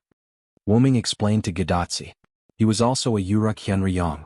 As a local, at least he knew more than Roman and the others. Since there is a legend of half-body, it naturally means that the two are different sides of the same pillar god. In this case, the goddess of the underworld and the loser goddess on this mountain should be considered the same pillar god. If they share the same divinity, it's normal that they can't be detected. If the goddess of the underworld is Ereshkigal, then this situation is true. Roman, who was sitting in Chaldea's seat, was constantly tapping on the keyboard, modifying the data of the singularity of Mesopotamia registered in Chaldea's database. It's very likely that, as Hyunryong said, Chaldea only detected the existence of 4 gods. Roman made the final confirmation. Although I don't have a good impression of that girl, even if she is a loser, she is still a goddess. If she joins us and signs a temporary contract with Tachika, it will be a big boost to our combat power. Wuming had this idea, which was why he dragged Gudatsi and Matthew to Mount Abiff. And in this way, even Gil won't say anything about you leaving the southern jungle without permission. After all, compared to getting the loser goddess to join us, it's unwise to let the loser goddess be a lone follower. After all, it was more reassuring to have an unstable element in one's hands than to let it go. How dare you say that? You bastard. The voice of a young girl filled with resentment entered the ears of everyone who had climbed halfway up the mountain. Master, it's a servant's reaction, please stand behind me. Matthew instantly opened his hand and conjured a shield. He stood in front of Gudatsi, protecting her behind him. In the face of unknown servants, the first thing to do was to protect their master. What's this reaction? Is it a god? Roman, who was in Chaldea, was shocked when he saw the results of the instrument. Ishtar, he said. Wuming looked up at the charming person sitting on the bow like heavenly ship Anna in the sky. I didn't expect you to have the guts to look for me here, Hyunryong. Ishtar's resentment towards Wuming seemed to be particularly big, and Ishtar didn't seem to pay attention to anyone else. She only paid attention to Wuming. Vilo-senpai, what's going on? Matthew couldn't help but ask. From Ishtar's reaction, it was obvious that Wuming had provoked him, and it was not a light one. Don't ask me, even if you ask me, I don't have the impression of provoking this troublesome guy. Hey. Don't ignore me whispering there. Along with Ishtar's furious voice, a piercing sound came into everyone's ears. Whoosh. A golden flash of light shot straight towards Wuming. Vilo-senpai. Assassin? Matthew and Gudatsi couldn't help but shout. Clack. And Zurgen's staff appeared from the side, and Wuming held it directly in his hand, and the golden flash hit it directly. This is. The twisted golden staff attracted everyone's attention, and the 7 snake heads inlaid with different colored gems were full of noble and strange colors. Even Ishtar froze in midair with her hands in a shooting position. Oh, I know. Roman, who thought he had completely figured it out, was the first to speak and break the silence. As we all know, the fight for power is extremely common in myths. Even the virtuous Uruk Hyunryong also has a desire for power. According to the Gilgamesh epic records, the Uruk Hyunryong once seized Ishtar's position as the Uruk city god, and drove Ishtar out of the Uruk. There are also many small stories that have been investigated by many scholars and experts. Although various experts and professors have different opinions, there are many parts that are worth referencing. For example, Uruk Hyunryong seized other things from Ishtar. When Roman said this, Wuming more or less understood what he was trying to say. The staff in Hyunryong's hand is obviously consistent with the seven-headed warhammer staff that belonged to Ishtar in the myths. So, it's probably because the Uruk Hyunryong seized a lot of things from Ishtar that caused Ishtar to hate the Uruk Hyunryong. Roman explained with confidence. Gadatsi and Matthew nodded as if they had suddenly seen the light. Only Merlin watched the scene unfold with a smile and did not say anything. If Wuming didn't know whether he had done it or not, he might have believed it too. When he thought about it carefully, Roman's analysis was indeed quite reasonable. In this way, it was understandable that Ishtar was full of resentment and anger towards Wuming. What the hell is this? Wuming sighed helplessly. Reasonable? Reasonable? Reasonable? Facts were facts. This was something that couldn't be said carelessly. Wuming didn't steal anything from Ishtar at all. Well, the idea of stealing the Uruk city guardian was also nonsense. However, Wuming could more or less understand why all of this turned out like this. Wuming, who didn't like Ishtar, did drive Ishtar away in the past, but that was only because Ishtar had done something that he couldn't do, so Wuming did that.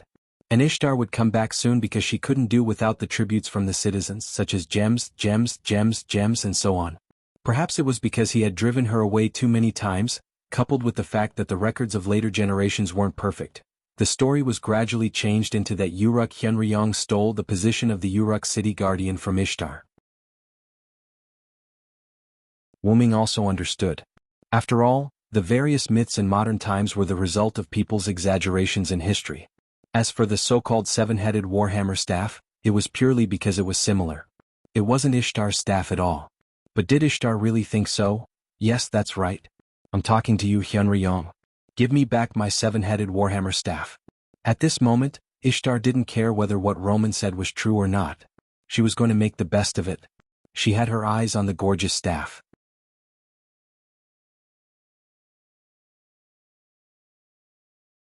Chapter 9-10. At that moment, Gadatsi and Matthew didn't know what to say. Roman and Leonardo da Vinci, who were in the Chaldea control room, naturally didn't speak again.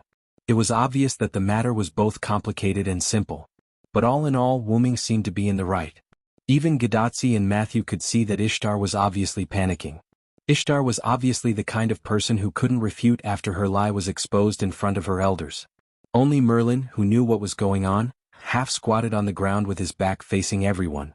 He seemed to be laughing so hard that he was twitching. You stupid goddess, are you blinded by money?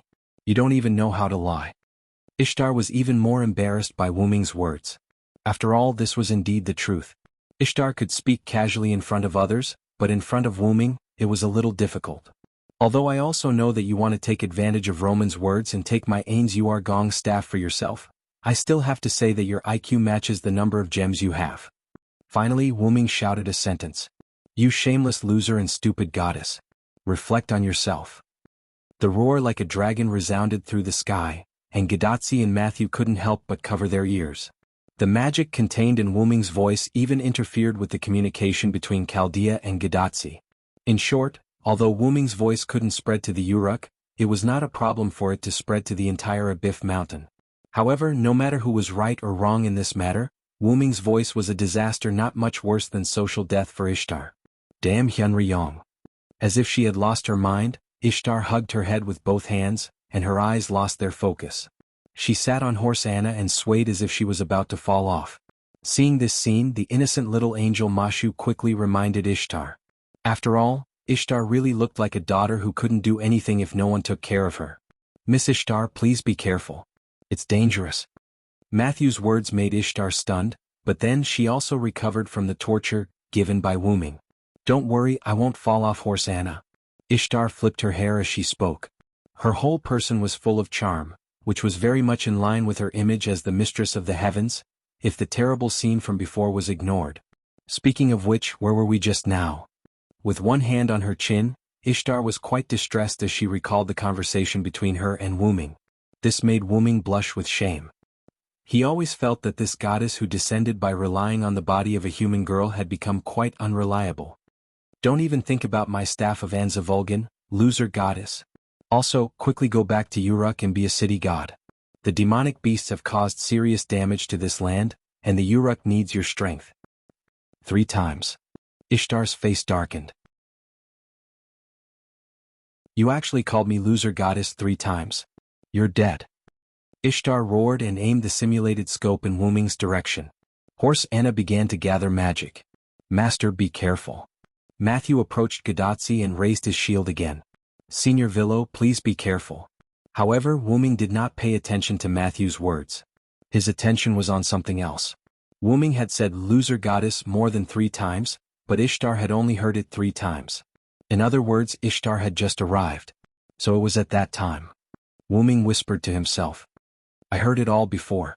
You completely disliked my wanton behavior and wanted to detain me. I won't listen to you and sign a temporary contract with the human master over there. Wuming's heart sank. Sure enough, Ishtar had heard what he said at that time.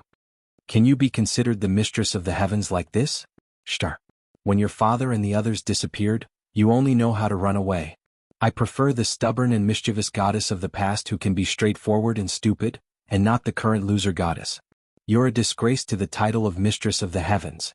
I think you might as well stay in the border area of the Mesopotamia until we save this world. Loser goddess. Gadotsi and Matthew both looked at Wuming in shock. They were shocked that Wuming could say such harsh and mocking words. Even Merlin, who had been released from his stomach ache from laughing state, became slightly more serious. At the same time, the atmosphere at the scene became very oppressive. It was like a precursor to a volcanic eruption. However, since it was called a precursor, it meant that there was no danger at the moment. Tianzhou Horse Anna's magic cannon muzzle also stopped condensing magic. What did you say? Ishtar was provoked by Wuming's words. At this moment, her face was even gloomier than before. The magic emitted from her body made Gadotsi and Matthew tremble. Senior Villo? Why don't you stop talking for now? Matthew and Gadotsi tried to persuade Wuming. After all, it was not a wise thing to unilaterally anger the other party, was it not? However, this was the effect Wuming wanted. As the mistress of the heavens, Ishtar also had a very strong self-esteem, except when it came to gems. Through this aspect he could well control the angry Ishtar. Of course, there was also a chance that it would make the other party even more furious. Next, it was time to see how Wuming would turn the situation around. I'm telling the truth. If you were Father God and the others, you would definitely take the initiative to clean up the magic beasts raging on the earth and protect the humans who believe in the gods. And you, if I'm not wrong, in addition to driving Tianzhou Horse Anna around, you would definitely only go to a sparsely populated place like the ranch to kill a few magic beasts and then sweep away the ranch owner's money. Ishtar. Wuming's words made Ishtar's face turn red instead of exploding. The magic stagnant at Ma Anna's muzzle also dissipated. What are you talking about? How could I do that? I'm just taking the offerings from the ranch owner? In other words, you did do that. This time, it was Wuming's turn to be gloomy. How thick-skinned must she be to do such a thing? Squeak. Seeing Wuming like this, Ishtar seemed to be frightened and let out a strange cry. Gadotsi, Matthew, and Roman and Leonardo da Vinci who were in Chaldea's control room looked like they had seen a ghost. At this moment they felt like Wuming was the perfect counter to Ishtar. You just wait. I'm not done with you. Ishtar said fiercely as she rode Tianzhou Horse Anna to the top of the mountain. However, not knowing if it was an illusion, Gadotsi and the others felt that Ishtar was crying when she said this. Was the mistress of the heavens being bullied by the Uruk Hyunryong and crying? That's impossible, probably.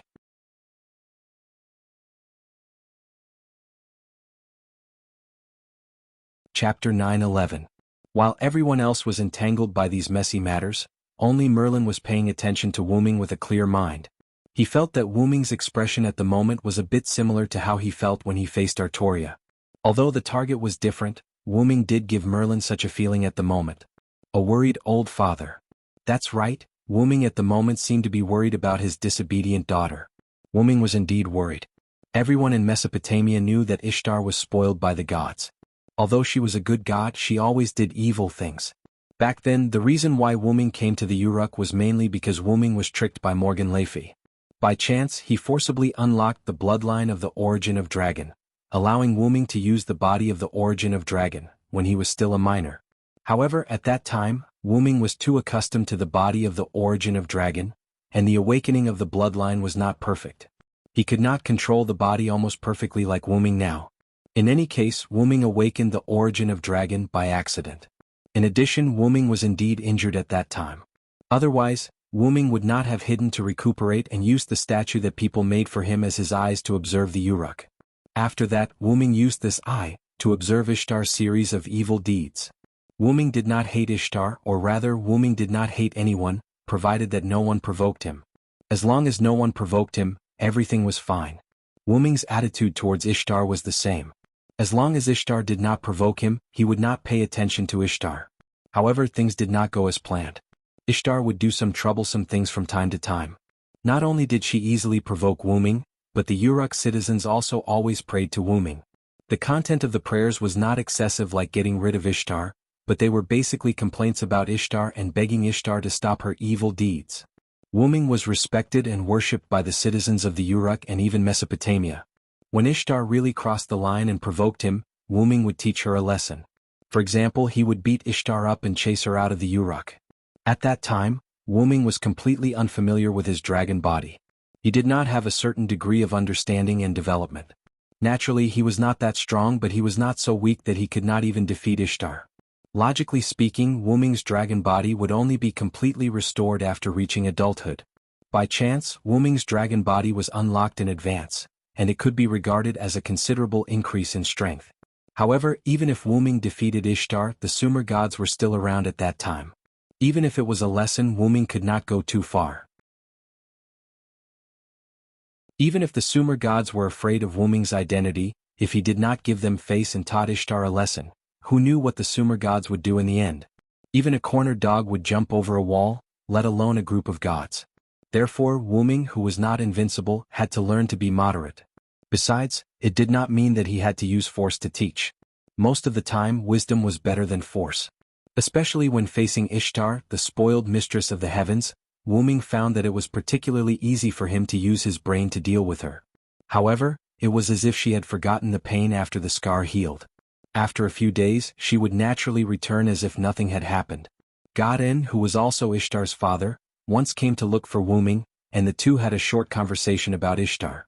It was nothing more than taking care of Ishtar, saying that she was still young and immature and so on. God-En was like a parent meeting the class teacher. However, every time Wuming talked about Ishtar's mistakes, the other party would always smile and change the topic, constantly asking Wuming to help take care of Ishtar. This made Wuming very helpless. After all, even if you asked Wuming to take care of Ishtar, he could not do so. After all, Ishtar did not have the slightest respect for Wuming. To put it simply, Ishtar would not listen to Wuming at all. It was like a naughty student being reprimanded by the class teacher. On the surface they would say that they would change, but afterward they would forget everything they promised. Ishtar was obviously such a student, and whether it was in the open or in the dark, she did not show the slightest willingness to be obedient. She still did things her own way, and in the end she became even worse. The Bull of Heaven incident was the embodiment of Ishtar's worsening behavior. However, it was not only bad. Ever since the Bull of Heaven incident, Ishtar had a trace of fear for Wuming. Although Ishtar herself was not aware of it, Wuming obviously noticed it. Wuming also had a big prejudice against Ishtar because she indirectly released the Bull of Heaven. Therefore, after that incident, Wuming became stricter with Ishtar. Ishtar, who had a trace of fear, was also frightened by Wuming's strictness. Gradually she did not return to Uruk. This was probably the origin of the legend that Uruk Hyunryong was the Uruk city god who stole Ishtar. Not long after that, the gods gradually separated from humans, and gradually left the human world.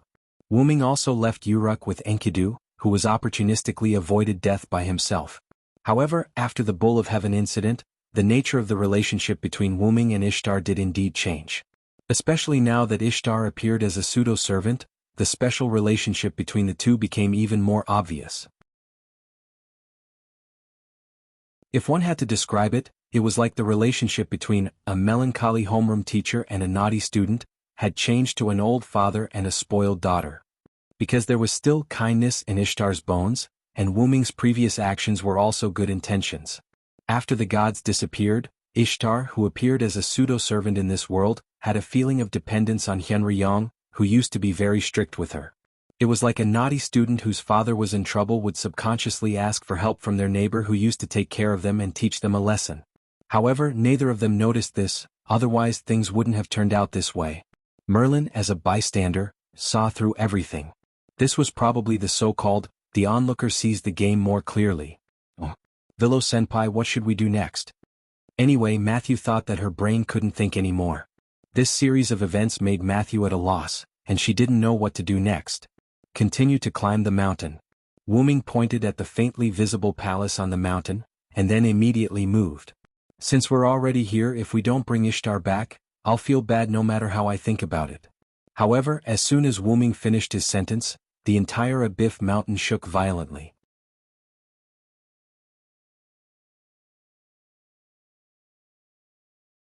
Chapter 9:12. What's going on? Gadatsi, who lost her balance and almost fell, could not help but look at Wu Ming. Oh, it seems to be an Abifu spirit. Merlin looked thoughtfully in a certain direction on the mountain and said in surprise. Abifu spirit? Gadatsi and Matthew were full of doubts about the so-called Abifu spirit. What is that? A monster? A ghost? However, at the next moment, as if responding to Gadatsi and Matthew's doubts, a super-huge magical pig rushed down from the mountain. From the looks of it, it seemed like it wanted to destroy Gadatsi and the others in one blow. That's an Abifu spirit? Gadatsi was shocked. It was clearly a large magical beast. After Mount Abifu was killed by the former Ishtar, a magical beast was naturally formed in the mountain. The magical beast represents the anger of Mount Abifu, so it's called the Abifu spirit. However, everyone had no time to listen to Wu Ming's explanation. At this moment, whether it was the current speed of the magical pig or the position of everyone, it clearly pointed out the situation they were in at the moment. It's a big crisis. Although his words were full of panic, Matthew immediately put up his shield in front of everyone. Master. Matthew glanced at Gadatsi and Gadatsi nodded knowingly. At this time, it was obviously unrealistic to escape, so Matthew was ready to activate his noble phantasm to resist the impact of the magical pig. Gadatsi was also ready to support him with her command spell just in case. At this time, Wu Ming suddenly walked to Matthew, who had already put up his shield, put his hand on Matthew's shoulder and said, "Let me do it." Senior Villo? Matthew could not make up his mind for a while and turned to look at his senior. Gadatsi nodded. Since Wu Ming said so, she believed in him. Senior Villo, please be careful. Matthew did not withdraw his shield. After talking to Wu Ming, he returned to Gadatsi's side. Even with the protection of Senior Villo, he can't relax. He still has to protect his senior.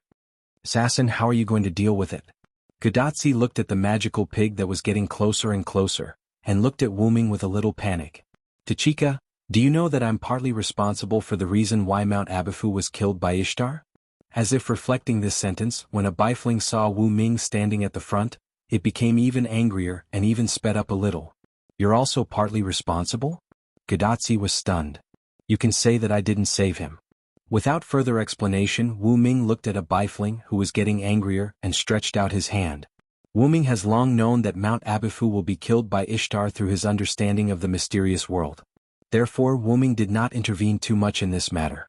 When he came to the land of Mesopotamia, he had several conversations with the mountain spirit of Mount Abifu.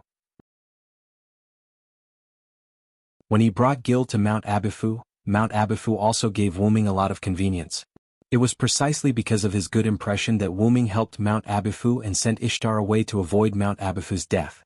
However, when the Ishtar in the parallel world learned about Gilgamesh's gender, her anger affected Mount Abifu, and Wu Ming's inaction was also a factor. Although that happened in the parallel world, it will be similar in this world. What happened in the parallel world where Wu Ming is in, other parallel worlds will definitely be affected to a certain extent. Wu Ming knows in his heart that the suppression force of the M-shaped moon world will definitely do this. Therefore, when facing the angry Abifu in this parallel world, Wu Ming had a strange feeling. He and the mountain spirit of Mount Abifu are not very close friends, but they are still friends.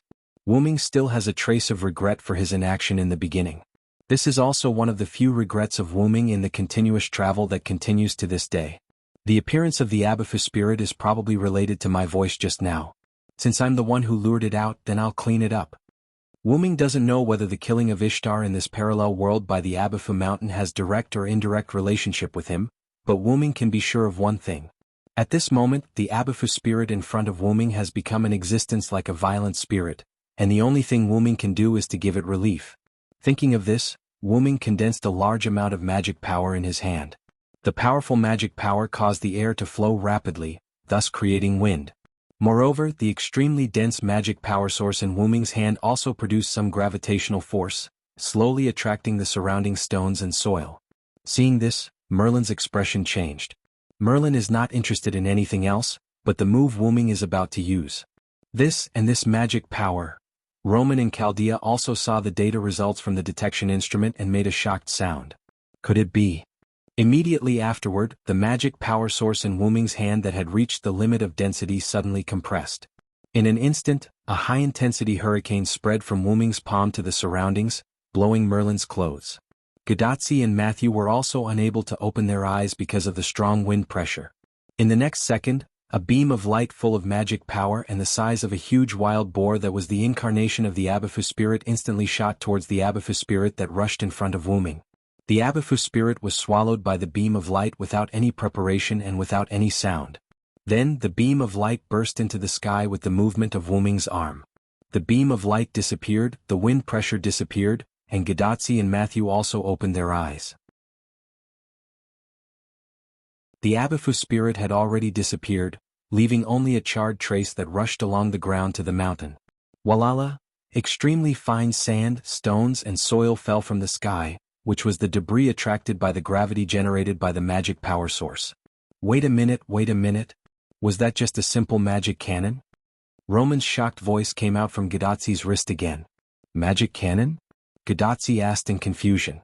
It's a magic trick where pure magic is processed, transformed, and strengthened to shoot at the enemy in the form of bullets or cannonballs. It's called magic bullet, and magic cannon can be understood as a luxurious upgraded version of magic bullet. Whether its strength or range, it's improved by more than a little. Merlin kindly explained. The upgraded version of magic bullets, assassin, is really powerful. I've only just learned how to release ordinary magic bullets after a long time of practice. Gadotsi scratched the back of her head embarrassedly. You can't compare with him. Magic cannon has high requirements in fine operation and magic power. The former is fine, but almost no human can meet the latter.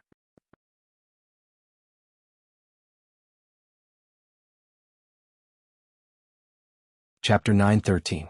Magicians were magicians because they were a group of people who studied magic. It was naturally possible to achieve the former, but the latter was really difficult for magicians.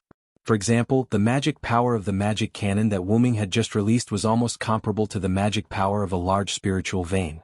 If ordinary magicians wanted to release such a magic cannon, they would not be able to do it without using some extremely special methods. Senior Villow's magic power is indeed quite sufficient. Matthew remembered that when they were at the American Singularity, Wu-Ming created a fake Holy Grail that simply provided magic power for Wu-Ming. Wu-Ming's magic power was not infinite, but he did not lack magic power. There was no other reason. His magic power capacity was really beyond imagination. If Wu-Ming's body was used as the source of the world, Wu-Ming, who had sufficient magic power, would not have the slightest pressure to support the magic operation of a world. Not only was the amount great, but Wu-Ming's magic power recovery was also extraordinary. However, at this time Roman shouted. Wait a minute. You're focusing on the wrong thing. The shout was as if he had seen something incredible. My equipment here shows that Hyunryong did not use a magic cannon, but a pure magic blast that looks like a magic cannon. Roman's words focused everyone's attention on Gadotsi's communication bracelet. Doctor, what do you mean? It did not go through the processing, deformation, and strengthening of the general magic bullet process. He directly compressed the magic power to the extreme and simply released it. Gadotsi and Matthew looked at each other, and then at Wu-Ming at the same time. The three of them looked at each other without saying a word, but Wu-Ming could clearly see that Gadotsi and Matthew's mouths were slowly opening wide. Hey. Merlin, who had already expected this, covered his ears in advance to prevent his ears from suffering. Although I have never seen Villow's magic power before. Merlin smiled rather relaxedly. But, to be able to burn the ground like this, how much magic power must be compressed and released? Matthew had some experience in magic, unlike Gadotsi who was a newcomer. Anyway, in Matthew's eyes, it was simply compressed magic power and released it. Without magic modification, it would not be able to create such a scene. Although many servants had the skill mana release, they could not create such a scene that looked like it was bombarded by a supergiant electromagnetic cannon. Mana release was a skill that allowed the user to release the mana stored in their body for a split second. It was a good choice for both damage and movement speed. Moreover, some servants also had obvious magic attributes. In that case, mana release could achieve different effects. For example, take Karna as an example. As a servant, the attribute of his skill mana release was flame. By releasing a large amount of magic power from the soles of his feet in an instant, the flame produced by the magic power could promote Karna to rise, thus achieving the effect of flight. By controlling the magic power intermittently, it could achieve the effect of hovering in the air. That was the advantage of mana release with obvious attributes. Although the ordinary mana release could also achieve this point, the ordinary mana release was indeed not as good as the mana release with the flame attribute. And Wuming's magic power did not have any attributes, it was just pure magic power. However, whether it was magic power with or without attributes, it was extremely difficult to create such a scene in front of Gadotsi and others. Mana release, with such a large range, required magic power that not everyone could have. In short, ordinary people and even servants did not have enough magic power. Almost no servant had as much magic power as Wuming, and even the energy in the god's body could not catch up with Wuming. And what was the advantage of having more magic power? It was the unlimited use of magic power from quantitative change to qualitative change. Only quantitative change can lead to qualitative change, which was understood by everyone, but not everyone could do it. After all, no one could squander their magic power like Wuming. The magic power compressed by Wuming even produced a trace of gravity, which was enough to imagine how huge the base of the magic power compressed by Wuming was. It can be said that if Vilo didn't artificially raise the magic power after the compression, I'm afraid half of Ibif Mountain would have been impacted and exploded. Roman made the final statement. I'm going to drink some coffee to relieve my shocked heart. See you later. However, Wuming did not think that drinking coffee would have an effect on relieving heart fatigue. After that, Roman closed the communication channel. Matthew saw that Roman's voice no longer came out of the communication bracelet, so he raised his head and looked at Wuming. Matthew swallowed his saliva to show that he still hadn't recovered from the shock just now. Gadotsi was not affected much. By the way, assassin, what will happen if you blow yourself up? Gadotsi suddenly asked a question, which also attracted Matthew's attention.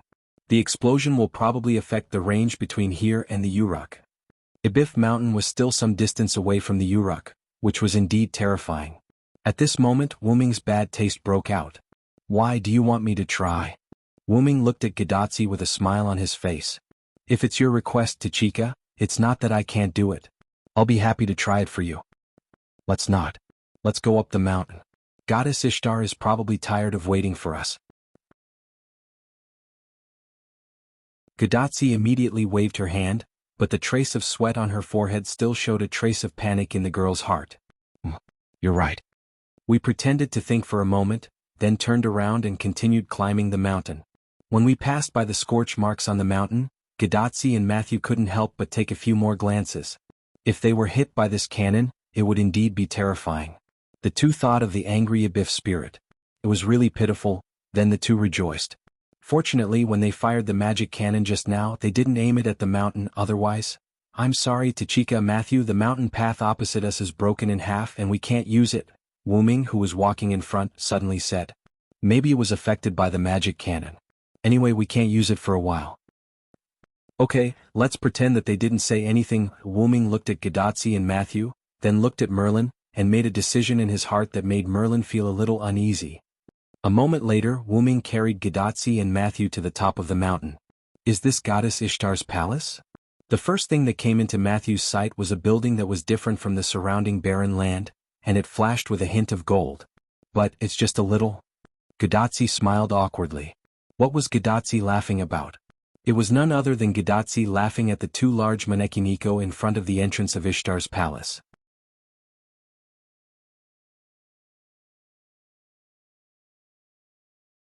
Chapter 9:14. Wuming naturally also noticed the large manekiniko in front of Ishtar's palace. Although it looked funny, it was not as simple as it looked. However, Wuming did not think that it was from Ishtar's memory.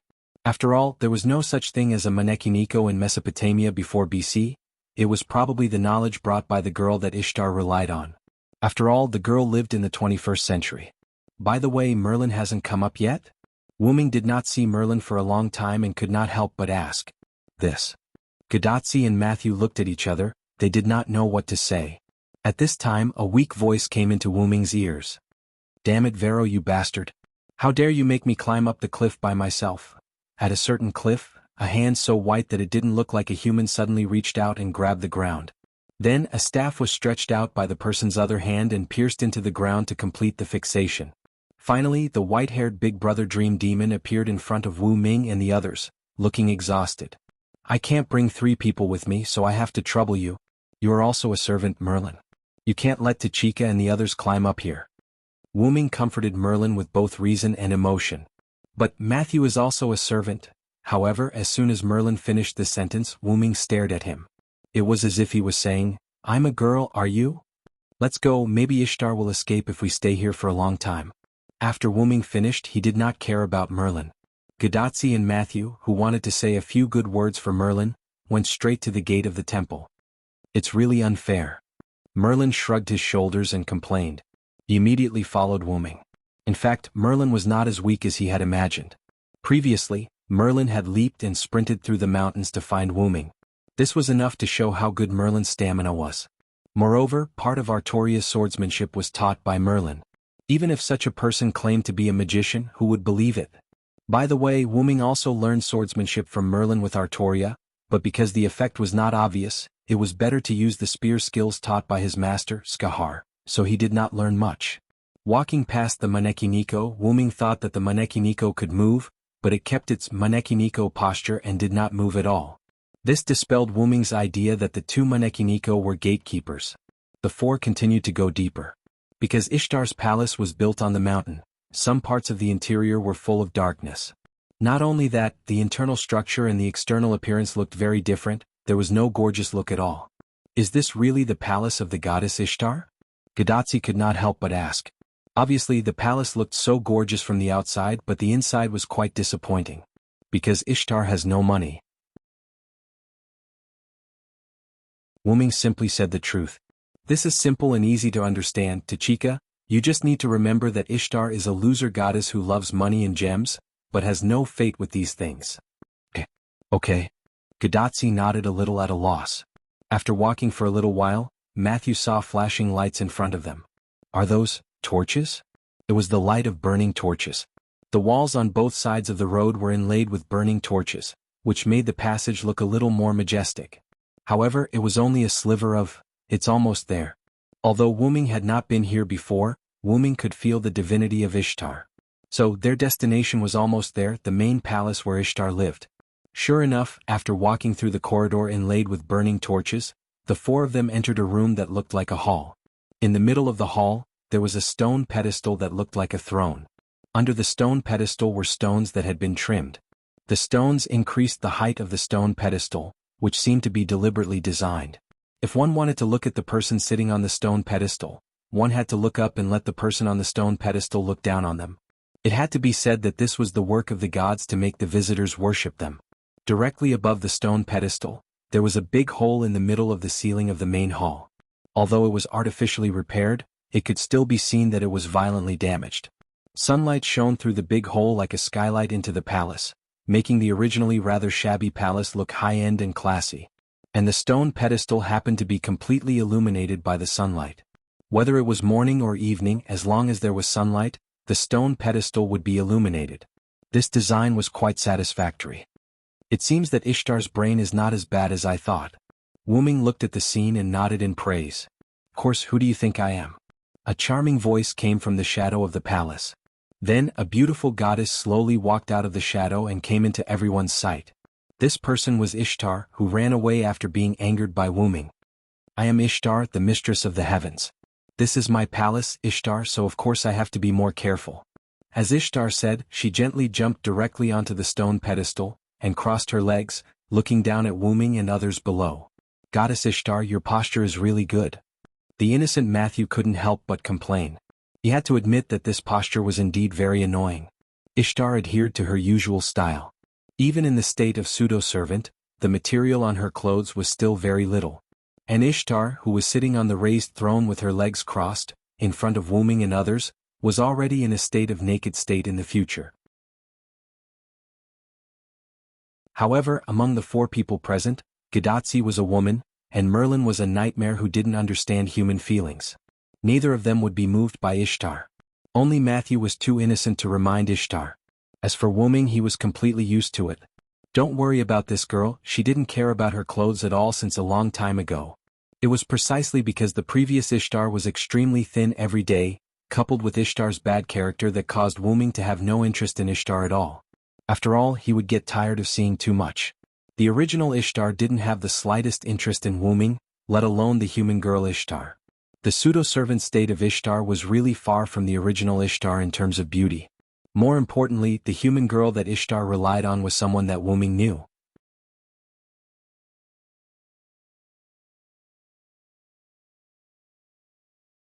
Chapter 9:15.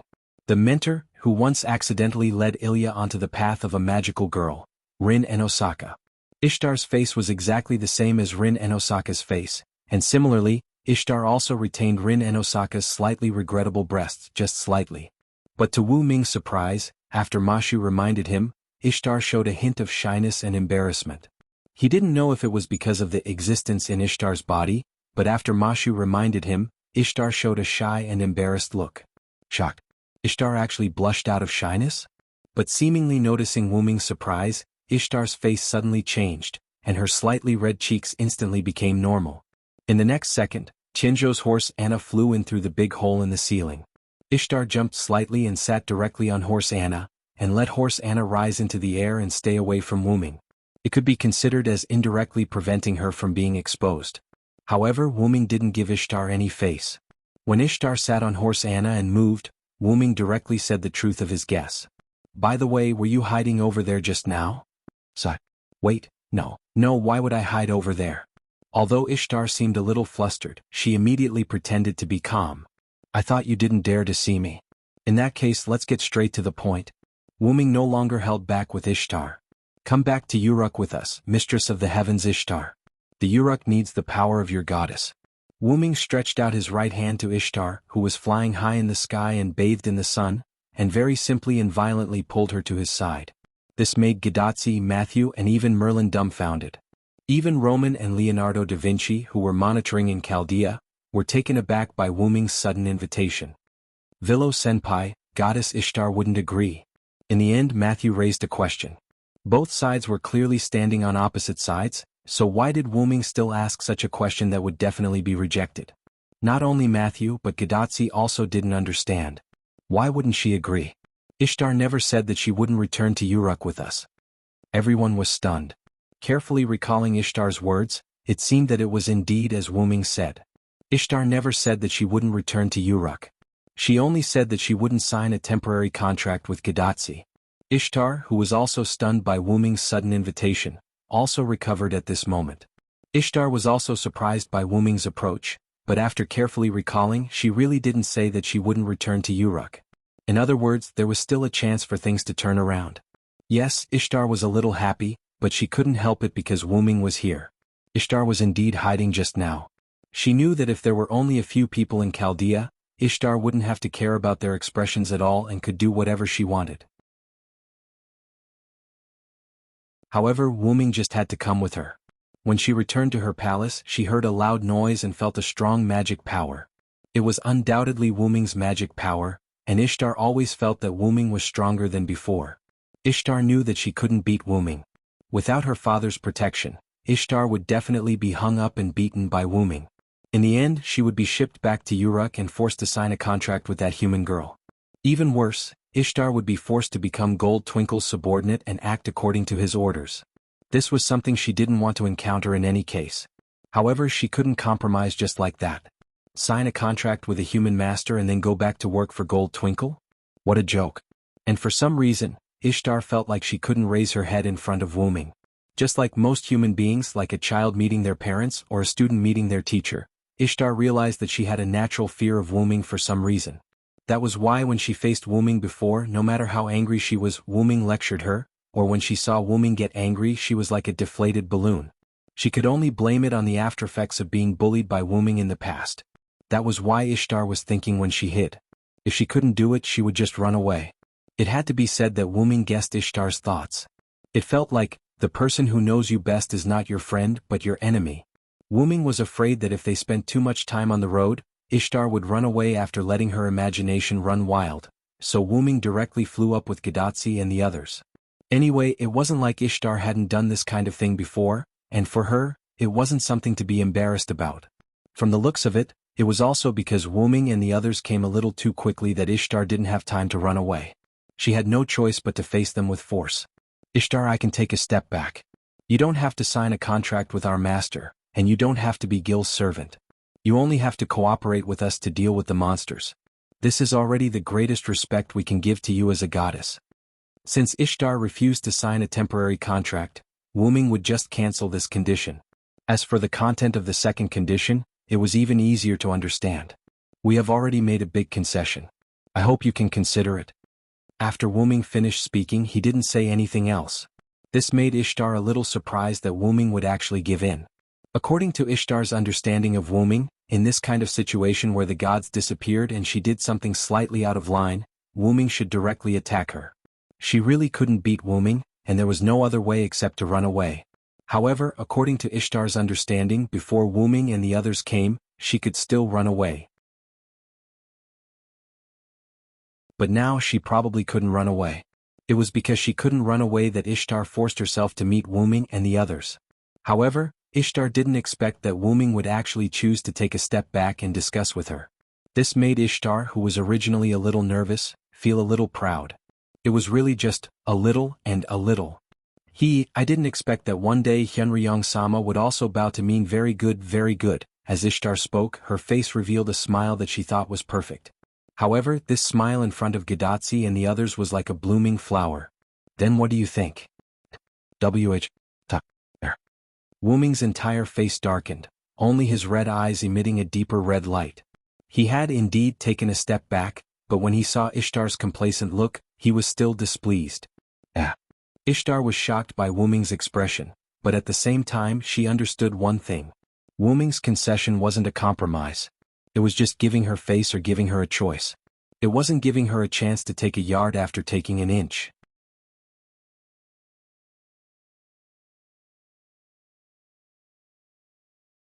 Chapter 9:16. Well, since you are begging me, I can consider it. Although Ishtar's tone was quite weak when she said this. I originally wanted to use force against you, but for some reason I gave up on this idea. Then Wuming looked back at Merlin. That one is here. As soon as Wuming spoke, Merlin knew what Wuming was talking about. Indeed, they have arrived. Merlin nodded. Then Merlin turned and walked toward the passage behind him. I will go and block them for a while, you guys discuss as soon as possible. As Merlin spoke, his figure disappeared. Assassin, where did Merlin go? After watching Merlin leave, Gadatsi immediately looked at Wuming. I will keep you in suspense. Wuming smiled at Gadatsi, then looked back at Ishtar flying in the sky. One last thing, I will fight for 1/10 of the treasures in Gil's treasure vault for you as a reward. 1/10. Ishtar was surprised, but the corners of her mouth subconsciously curled up. It was a surprise that came from the bottom of her heart. King Gilgamesh's treasure? Matthew couldn't help but repeat. Gilgamesh is the great king who collected all the treasures in the world. Even 1/10 of the treasures in the treasure vault is priceless. The goddess of beauty, harvest, and battle, mistress of the heavens Ishtar. You don't have to listen to the orders of Chaldea's master Tachika or the Uruk king Gilgamesh. You only need to listen to my instructions and fight the monsters with us. I will also fight for 1/10 of the treasures in King Gilgamesh's treasure vault for you as a reward. How about it, can you accept it? Wuming's voice was like magic as it entered Ishtar's ears like a bell. No problem. I accept. Ishtar looked proud as if she had earned a lot. In fact, when Wuming proposed to work together, Ishtar was hesitant to agree. Who would have thought that Wuming would ask for 1/10 of the treasures in Gilgamesh's treasure vault as a reward? This was something that Ishtar didn't expect. If she didn't agree now, what if Wuming went back on his word later? That was 1/10 of the treasures. It was more than enough to renovate this dilapidated temple. Ishtar, who was flying in the air, giggled as she fantasized about the treasures in her hands. She didn't notice the parchment in Wuming's hand, nor did she notice that there were 3 red marks on the back of Wuming's hand that looked like a bow and wings. 1 left wing, 1 right wing, and 1 arrow sandwiched between the left wing and the right wing. This was the pattern on the back of Wuming's hand. Then, the contract has been established. Looking at the contents of the parchment, Wuming showed a triumphant smile. Ishtar. Yes. However, Ishtar, who subconsciously answered Wuming, was stunned. What's going on? Ishtar found that she couldn't control herself and answered Wuming's words, and her body seemed to be affected as well. She couldn't move like a machine waiting for orders. No matter how stupid Ishtar was, she realized that something was wrong at this moment. Coincidentally, Ishtar saw the command seal, flashing with scarlet light on the back of Wuming's hand. That's command seal? How is that possible? Let's not talk about how she became his servant. She clearly had an A-level magic pair. Ishtar's mind was in a mess.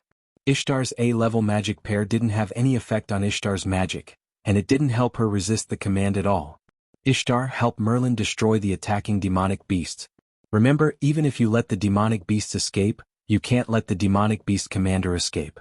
You are allowed to use your noble phantoms. Go. The left wing of the command seal on Wuming's hand glowed, and at the same time, Ishtar felt that there was an unimaginable amount of magic in her body. Yes. Ishtar was forced to answer, and she flew out of the big hole in the ceiling with Sky Boat Horse Anna. Damn Hyunri Yong. Just you wait. Ishtar was obviously crying in the end.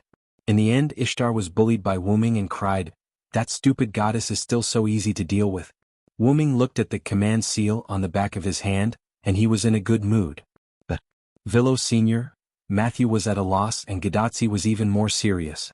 She was shocked. Assassin? What the hell is going on? This sentence contained a lot of questions. For example, why did Wuming have a command seal? Why did Ishtar suddenly sign a master-slave contract with Wuming? Why didn't Ishtar have the slightest ability to resist? One of my powers is to sign a contract with others. I used a word game to successfully make Ishtar sign a contract with me. Wuming's power was one of the 12 incarnations, the dependent incarnation, which had the ability to sign a contract with others and make them his dependent. Although the parchment was similar to the organizer's authority, it was only similar. It was not the organizer's authority, but the proof of Wuming's dependent contract. The organizer's authority could only be used in the world of the box court, and it would lose its effectiveness after leaving the box court. And if it could be used outside the box court, wouldn't it be invincible? As for this, Wuming raised his hand and showed the remaining 2 command seals to Gadotsi and Matthew. This is just a simple magic crystal, not a command seal. Wuming's command and restraint on Ishtar were the influence of the dependent incarnation, not the contract between the master and the servant. The dependent contract was deeply ingrained in one's bones, so Ishtar's magic power would not work at all, even if her magic power was X. The magic crystal was like the house's anti-theft system, and the command seal was like the thief's theft method. The anti-theft system could naturally play a certain role in the thief's theft method. However, the contract between Wuming and Ishtar was the product of Ishtar's consent. It was like Wuming got the key to the house from Ishtar. With the key, Wuming could naturally bypass the anti-theft system and enter Ishtar's house. Ishtar, who signed a word game contract with Wuming, would be directly under Wuming's control, and would not have any effect on magic at all. And these 3 command seal marks were just the magic crystals that Wuming used to support Ishtar. It could be said that they had nothing to do with the command seal. And Wuming used such a magic crystal only because Wuming wanted Ishtar to directly use the noble phantasm when her magic was saturated. Boom.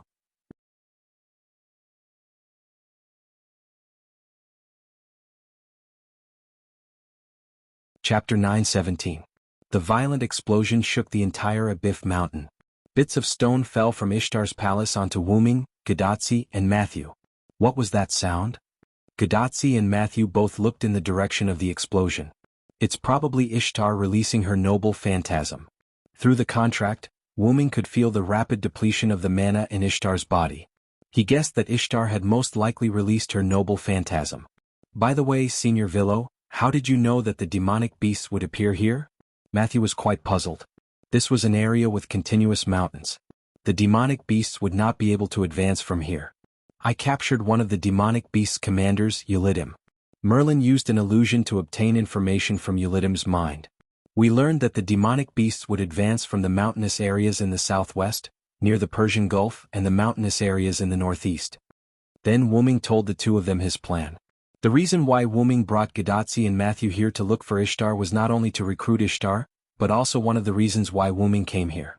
He had already killed the demonic beast's commander, Ulidim, who was preparing to attack from the mountainous areas in the southwest. In addition, there was the Quetzalcoatl in the south. As for the southwest, Wuming could relax, but there was no one in the mountainous areas in the northeast. So Wuming thought of Ishtar, who was still a lone follower. Not only could he get Ishtar to join them, but he could also deal with the demonic beasts that were advancing from here.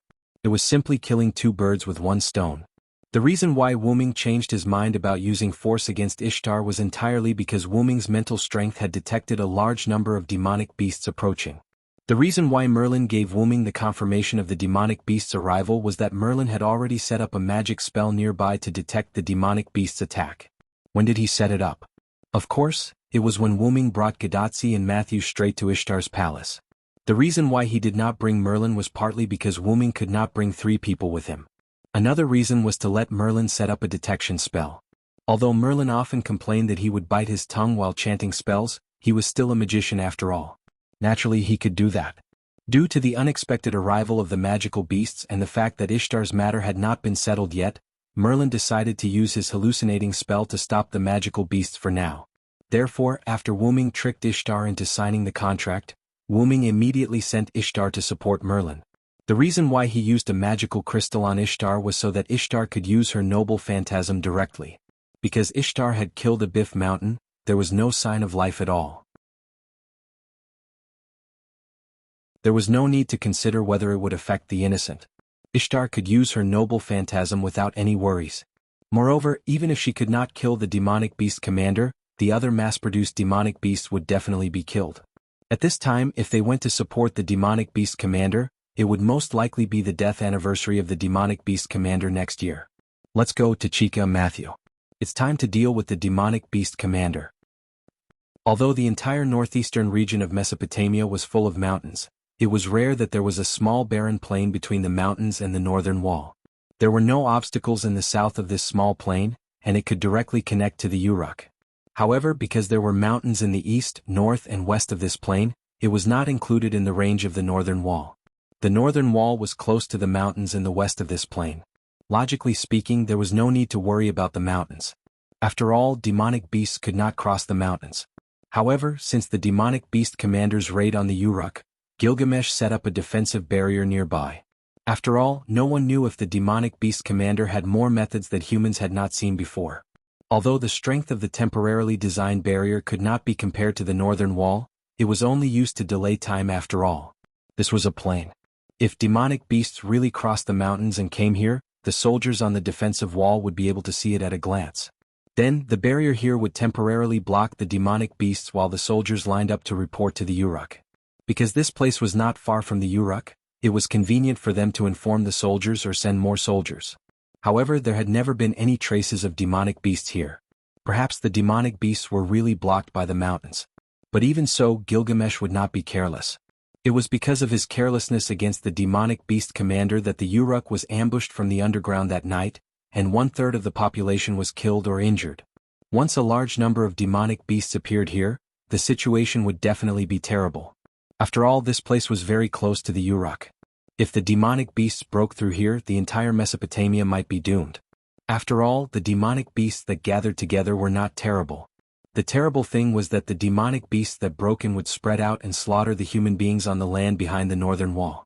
Therefore, to be on the safe side, Gilgamesh also sent 2 servants who survived the last beheading operation to this place.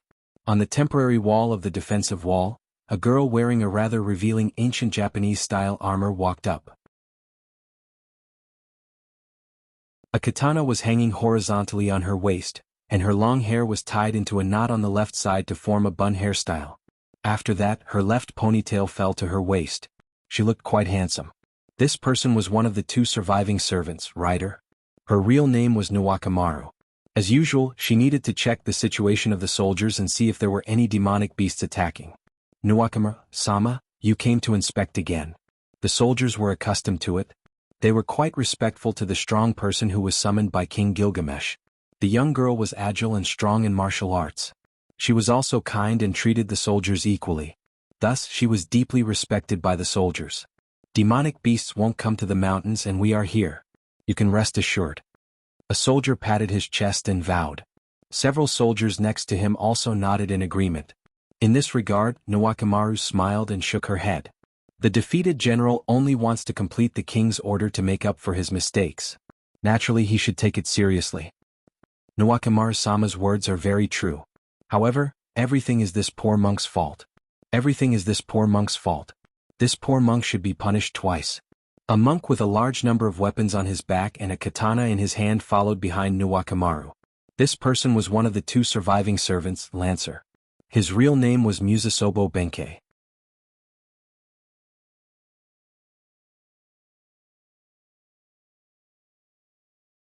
Chapter 9:18. Don't say that, Bianqing. No matter what, you saved my life. Nyo Ruowan closed his eyes. It was as if he was recalling the last moment of the operation to decapitate the commander-in-chief. At that time, 10 servants carried out the beheading operation. The reason why Nuwakamaru and Musasobo Benkei survived was entirely because Musasobo Benkei, who was Nuwakamaru's minister, saved Nuwakamaru from being killed by the beasts. Musasobo Benkei pulled Nuwakamaru into the Euphrates River. However, there were also mass-produced beasts in the river, the winged mermaid Kururu. Musasobo Benkei and Nuwakamaru were almost killed by the winged mermaids. Fortunately, Musasobo Benkei activated his noble phantasm in time and temporarily affected the spirit of the winged mermaids. Musasobo Benkei and Nuwakamaru were able to escape, but both of them were seriously injured. It could only be said that it was fate. Although both of them were seriously injured, they were lucky not to die. By coincidence, both of them drifted to the north wall. Both the Euphrates River and the Tigris River flowed through the north wall. In the past, the Uruk did not defend these two rivers, causing a large number of winged mermaids to appear from the river and cause damage to the surrounding area. After that, according to Gilgamesh's plan, people set up a similar gate at the position of the two rivers passing through the north wall. The effect of the gate was simple. Beasts couldn't swim through and the river flowed normally. Since demonic beasts couldn't swim past the barrier, the servants naturally couldn't swim past it. Nyo Ruowaru and Musashi Benkei were blocked outside the barrier. They happened to be discovered by the daily maintenance inspection personnel and were rescued. They were the only two servants who returned to Uruk alive. If Musasobo Benkei didn't pull Nuwakamaru into the river at that time, perhaps both of them would be buried in different groups of beasts like the other 8 servants who participated in the beheading operation. No, Lord Nyo Ruowaru. Chia-Ching of Musashigeru seemed to have something else he wanted to hide as he stammered. However, before Musasobo Benkei finished hesitating, on the wall of the stronghold, a soldier with sharp eyes suddenly saw a large cloud of dust on the plain in front of them. What's that? Many of the soldiers climbed to the top of the stronghold's walls to take a look. Even Nyo Ruowaru did not listen to the hesitant words of Takashige. Instead, he jumped onto the battlements of the tower and squatted down. Because of his clothes, Nyo Ruowaru's seductive figure looked in the direction where the soldiers were looking. Nuwakamaru, whose eyesight was much better than many soldiers, instantly saw what was coming toward them along with the dust. A beast? Thousands or even more red-furred lion-like magical beasts were mixed in the smoke and dust, charging towards them like a flash flood. It was a rather impactful sight. It's the mass-produced Yugur. Nuwakamaru's eyes sharpened, and he instantly felt that something was wrong. He could only say that it was all thanks to King Gilgamesh and military advisor Zhuge's foresight. They had predicted that there would be beasts coming from here and set up the stronghold in advance. Otherwise, with so many beasts rushing over without any defensive facilities, this place would definitely become the beasts' attack point, and they would destroy the entire Mesopotamia. Di Qing. Immediately return to the Uruk and report the situation here to King Gilgamesh and ask for backup. Nuwakamaru immediately jumped down from the high platform and went to Musasobo Benkei. Yes, Sir Nuwakamaru. Although Musasobo Benkei was a little hesitant, he immediately agreed. As for the reason why Nuwakamaru did not let the soldiers report to the Uruk but let Musasobo Benkei do it, it was entirely because the strength of the servants was much stronger than the human soldiers. This was indeed the gods' era, and the humans here were indeed much stronger than the modern humans. Their physical fitness was obviously different, but the servants were still stronger than the humans here. Therefore it was the best choice to let one servant go to the Uruk to report, and the other servant to command the soldiers to resist the beasts. Gilgamesh let Nuwakamaru and Musasobo Benkei come together to guard this place. Although one less servant may lead to a decrease in combat power, it was better to be able to bring reinforcements faster than anything else. This was a war between humans and beasts, and the overall situation must be taken into account. Musasobo Benkei immediately set off. He did not need anything like a mount. The legs of a servant were the best means of transportation. Although Musasobo Benkei's dexterity was only C rank, but even AC rank's dexterity was much better than a human's. In addition, his durability had reached B+ rank. Musasobo Benkei could run all the way to the Uruk at high speed.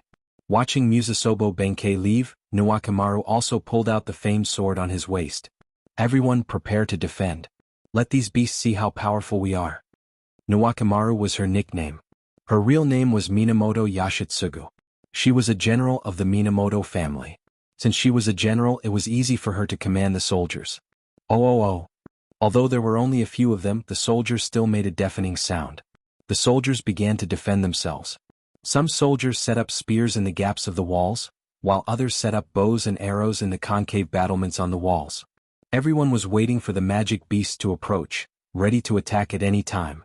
Nuwakamaru held the famed sword bow LV and was ready to attack. She was ready to jump down when the beasts approached and use the Uruk as a springboard to cast her noble phantasm.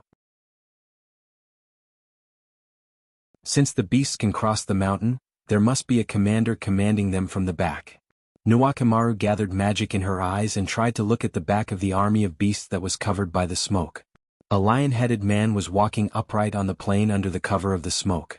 Just one. Nuwakamaru's mouth curved, and her face was a little twisted. Since she had found the commander of the beasts, what Nuwakamaru needed to do was to take the head of the commander. Moreover, she was not afraid of just one commander. With so many beasts around her as a springboard, even if she could not kill the commander of the beasts, the original Uruk, she was confident that she would not be forced to retreat here. However, things were not as simple as Nuwakamaru thought. Amidst this horde of magical beasts, red three-headed snakes that were as thick as small pythons appeared one after another on Wudjil's body. They were brought along by Wudjil as he charged towards the stronghold. Gradually, the entire horde of magical beasts became a horde of magical beasts mixed with lions and snakes.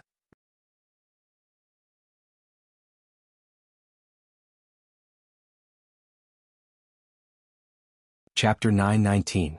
Is that a Musumafu? There are so many of them? Damn it.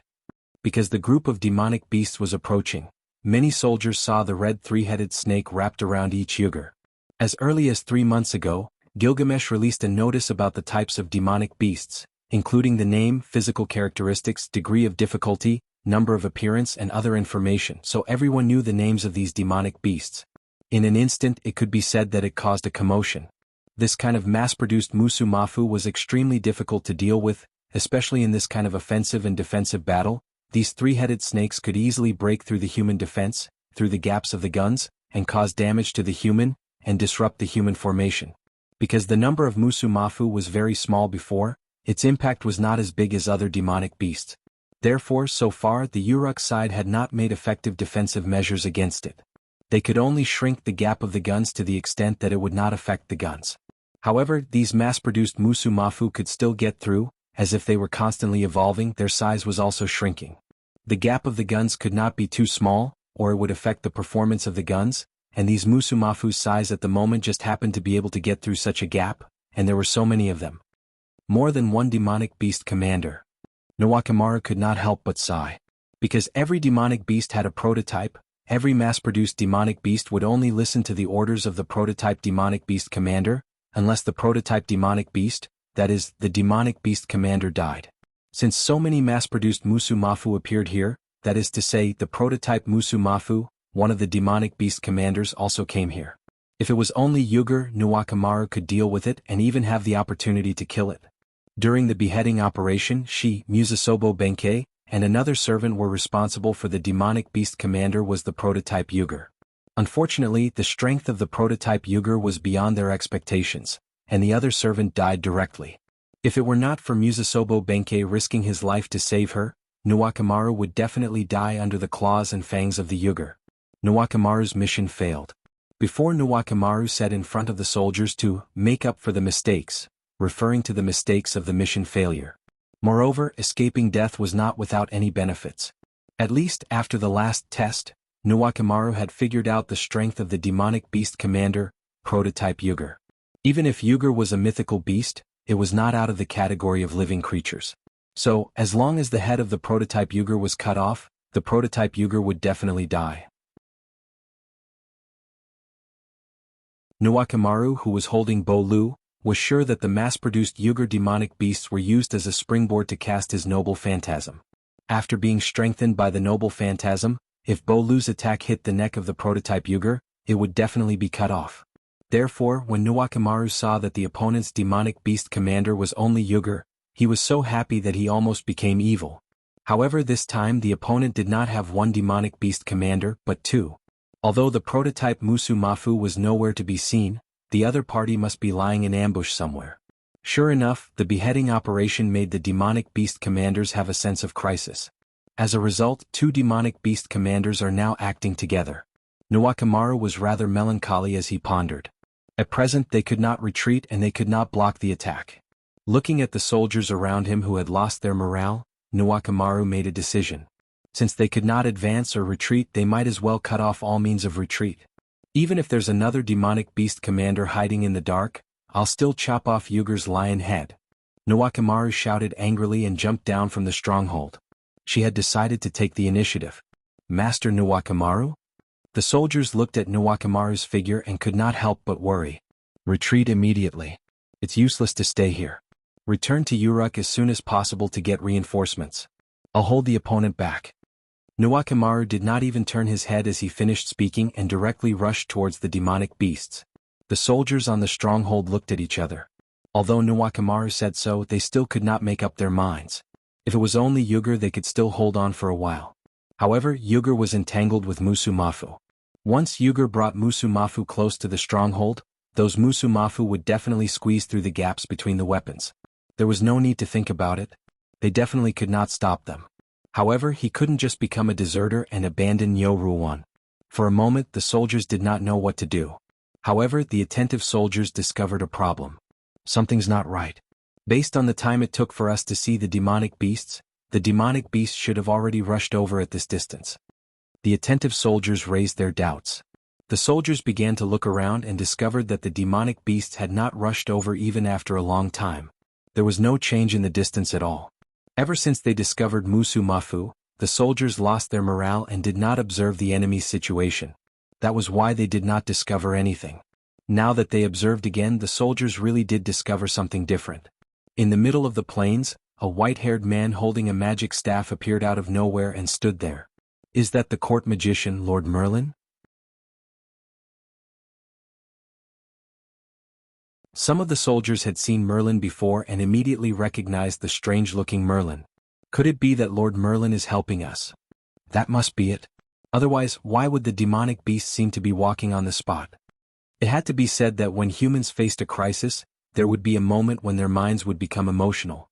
However, when humans escaped from a crisis and calmed down, their minds would also become clear in an instant.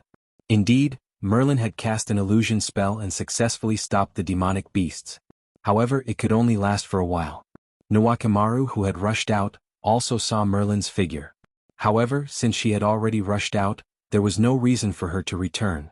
Therefore, Nuwakamaru rushed to Merlin's side in one breath. Lord Merlin? Why are you here? Nuwakamaru was a little excited. It seemed that the Uruk's reinforcements had arrived. I just happened to pass by. The Uruk side still doesn't know the situation here. Merlin, who saw Nuwakamaru's expectation, gave her a merciless blow. Are you the only one who came here? Is this too dangerous? Nuwakamaru was startled. If Merlin's illusion spell was broken, then including Merlin, Nuwakamaru, and many soldiers would become food for the demonic beasts. For example, now. Bang! The sound of glass breaking was heard. The demonic beasts began their official charge as the light purple fog dispersed. I took the initiative to break the illusion spell. Merlin explained the situation without waiting for Nuwakamaru to ask. Lord Merlin? However, while Nuwakamaru was surprised, Merlin immediately spoke again. "Don't worry, I didn't say that I came alone." Merlin smiled and then pointed to the sky. Nuwakamaru looked up subconsciously and found that a star was rising. Ungal ta kaigal he, mountain shakes the star's salary.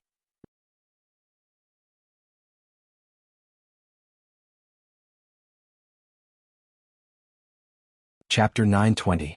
The rising golden star was like a falling meteor, crashing straight into the center of the horde of monsters. Boom! The impact of the golden star directly penetrated the ground, as if it had been blasted by countless TNT. The rocks and soil were instantly burned into black powder by the flames, and then evaporated by the high temperature of the explosion. At the same time, countless monsters were also affected. If someone could see from the center of the explosion, they would see that the monsters were instantly vaporized by the flames and high temperature. The mass-produced Yujul was still fine. At least some of its limbs were left, such as its teeth and skull with a trace of magic power. The mass-produced Musu Mafu, which was much smaller than Yujul, suffered. Its entire body was engulfed by the high temperature of the explosion, and the flames had completely melted the slender bones of the mass-produced Musu Mafu. The huge explosion caused the ground to collapse. Although it was not as strong as Wu Ming's beam of light that affected the entire Mesopotamia, the entire northeastern region was still affected. The defensive barrier that was set up here shook because of the huge explosion. As it was only temporary, its quality was not very good. At this moment, it was in a state of near collapse.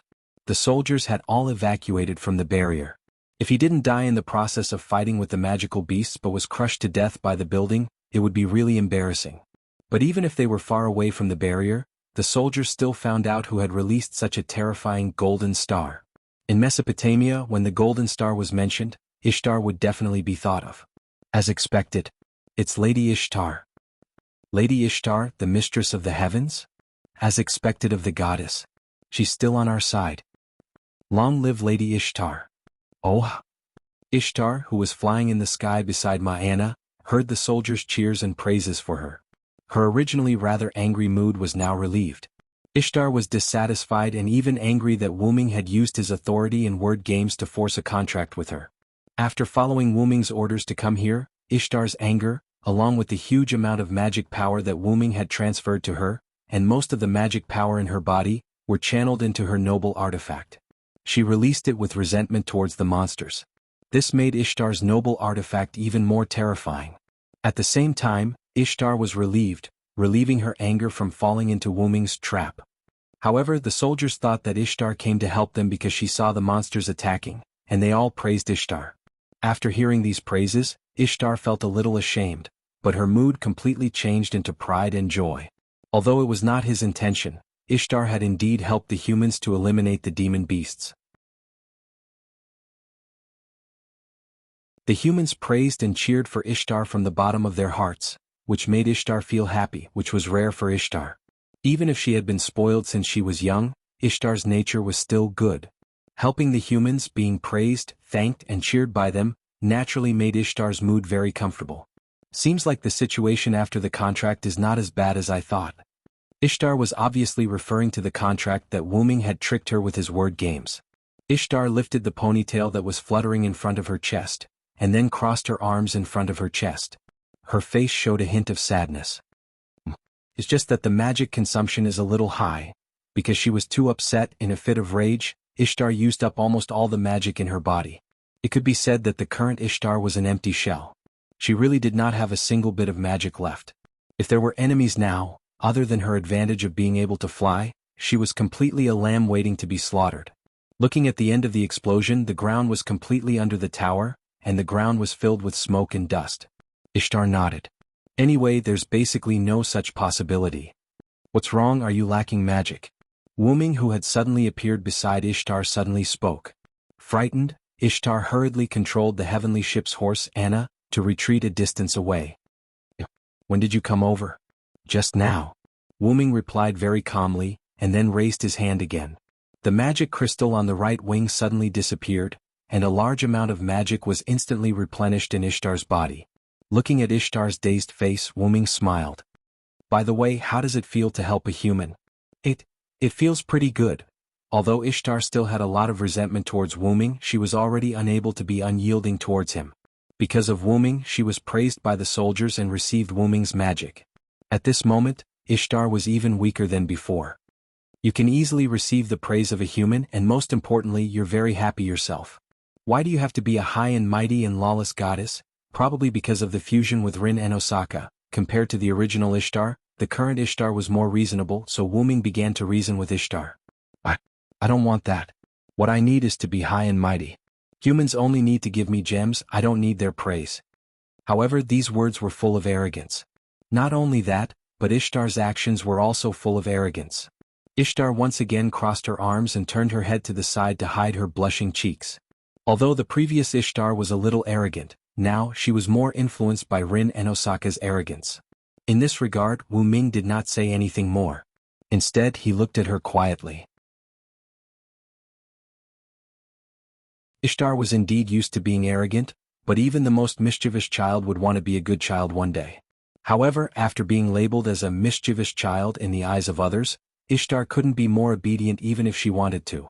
Since that was the case, she might as well continue to be a mischievous child. This was why Ishtar became more and more unruly.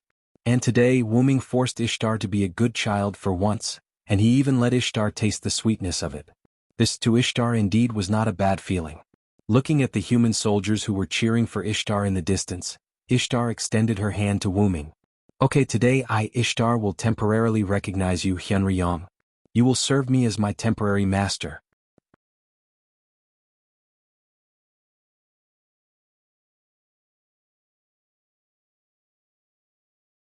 Chapter 921. I'm glad that you're willing to turn over a new leaf, Ishtar. Your father will be happy if he knows about this.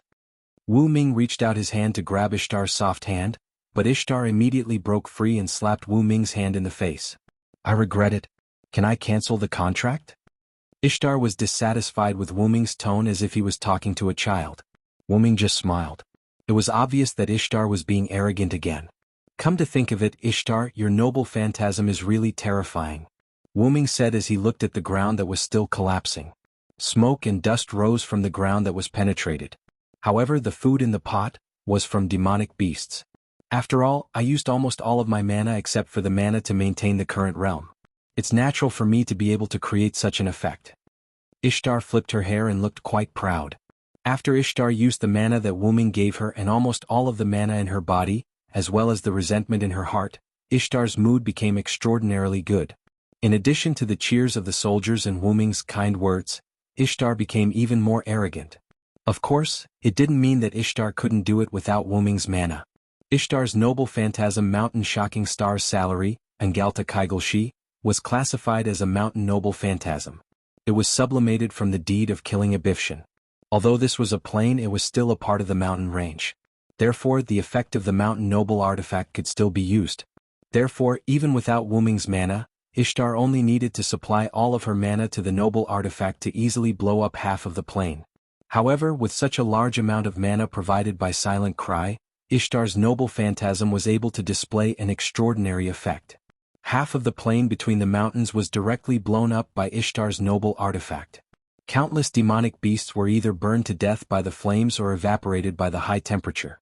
Even if there were a few demonic beasts that were lucky enough to survive, they directly fell into the hole in the ground that was blown up by the explosion. Such a large number of demonic beasts were gone just like that. This could be considered a great victory for the humans. However, the demonic beast commanders definitely wouldn't die. Previously, even Yulidim didn't die under Wu-ming's multiple spells. Therefore, the two demonic beast commanders who were lucky to survive and fall into the collapsed plain definitely included the two demonic beast commanders who were still alive. After looking at Gadatsi and Matthew who had already met up with Merlin, Wu-ming then looked at Ishtar. Ishtar, do you dare to gamble with me? Wu-ming's words piqued Ishtar's interest. Whoa, what is there that this goddess doesn't dare to do? Ishtar proudly puffed out her rather embarrassing chest, looking as if she wasn't afraid of anything. If that's the case, let's go to the underworld. No problem. However, after Ishtar agreed without hesitation, she was immediately dumbfounded. Wait, what did you say? On the ground, Gadatsi and Matthew, who were brought here by Wu-ming, stood together with Merlin and Nuwakamaru as they looked at the severely collapsed ground in front of them. They were both shocked by Ishtar and the large number of demonic beasts that died. Sure enough, Miss Ishtar is a true goddess. Matthew couldn't recover from the shock for a long time. Right? Merlin, is the demonic beast commander destroyed? Gadotsi, who recovered first, started to talk to Merlin. If it was just an attack like this, the demonic beast commander must still be alive. It probably fell into the underworld below. Walking to the edge of the collapsed ground, Merlin playfully put his head on his forehead and pretended to look down. What entered his eyes was a bottomless darkness. As far as Merlin was concerned, he couldn't see what was at the bottom of the darkness at all. Underworld? Gadotsi and Matthew were shocked when they heard this. An existence related to death was indeed a little uncomfortable for humans. The underworld of Kanzai is connected to the earth. Blowing up a big hole in the ground is the simplest and most violent way to enter the underworld. Gadotsi was shocked by Merlin's words about, the underworld of Kanzai is connected to the earth. However, Matthew was quite concerned about another matter. Mr. Merlin, this should be the end of the Kanzai when the gods disappeared. Does the underworld still exist? Logically speaking, as the Kanzai faded away and the gods gradually disappeared, the underworld should have also dissipated and become non-existent. Therefore, Matthew was puzzled by Merlin's words about the demonic beast commander falling into the underworld. Ha, Matthew, don't forget about the three goddesses alliance. Merlin's tone was flirtatious as he smiled at Matthew. This made Matthew's cheeks turn red with shame. Then Gadotsi stood in front of Matthew and glared at Merlin. So that's how it is. Because the goddess of the underworld of Mesopotamia has returned to this era, the underworld was also brought over. Gadotsi's bracelet emitted Roman's voice. Roman, who was in Chaldea, spoke again while recording the information. But is it really so easy to enter the underworld? And the entire underground of Mesopotamia is the underworld? In the face of Roman's question, Merlin chuckled and laughed. Well, actually, I don't know much about it. Merlin smiled and scratched his head. However, whether it is the underworld or not, Hyunryong will definitely go down. Speak of the devil. As soon as Merlin finished speaking, Gadotsi and Matthew saw Wuming and Ishtar rushing down from the sky. If only they could ignore the strange posture of Wuming and Ishtar. They saw Wuming pulling one of Ishtar's feet and flying down. Ishtar's face was dull, and it was obvious that she didn't understand what was going on. Is that His Excellency Hyunryong? I heard that His Excellency Hyunryong has returned. It's been a long time since we last met. Nuwakamaru was deeply touched by the meeting between his peers and followers after half a year. Half a year ago, Wuming appeared in Uruk one step ahead of them. However, before they could get along and communicate, Wuming left. But in the past 6 months, only Musasobo Benkei Leonidas I and himself were left. However, Nuwakamaru's question was not answered by Wuming, because Wuming pulled Ishtar and flew straight into the bottomless plain in front of everyone.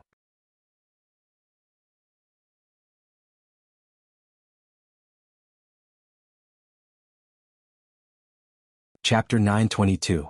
That. Is it really okay for Ms. Ishtar to go to the underworld? Matthew, who had read Mesopotamia's mythology, knew very well that Ishtar arrogantly entered the underworld and was killed by the goddess of the underworld. As a servant, the inheritance of being killed by the goddess of the underworld may cause the underworld to impose some restrictions on Ishtar. However, before anyone could answer Matthew's question, Ishtar's miserable scream came from the collapsed crater. Ah! No! Everyone looked at each other and smiled awkwardly. It turned out that Ishtar was forced by Wuming. At this moment, Gadotsi suddenly realized a problem. By the way, how do we go down? The way to go down. Oh. Whether it's me or Nuwakamaru, we don't have the means to safely enter the underworld.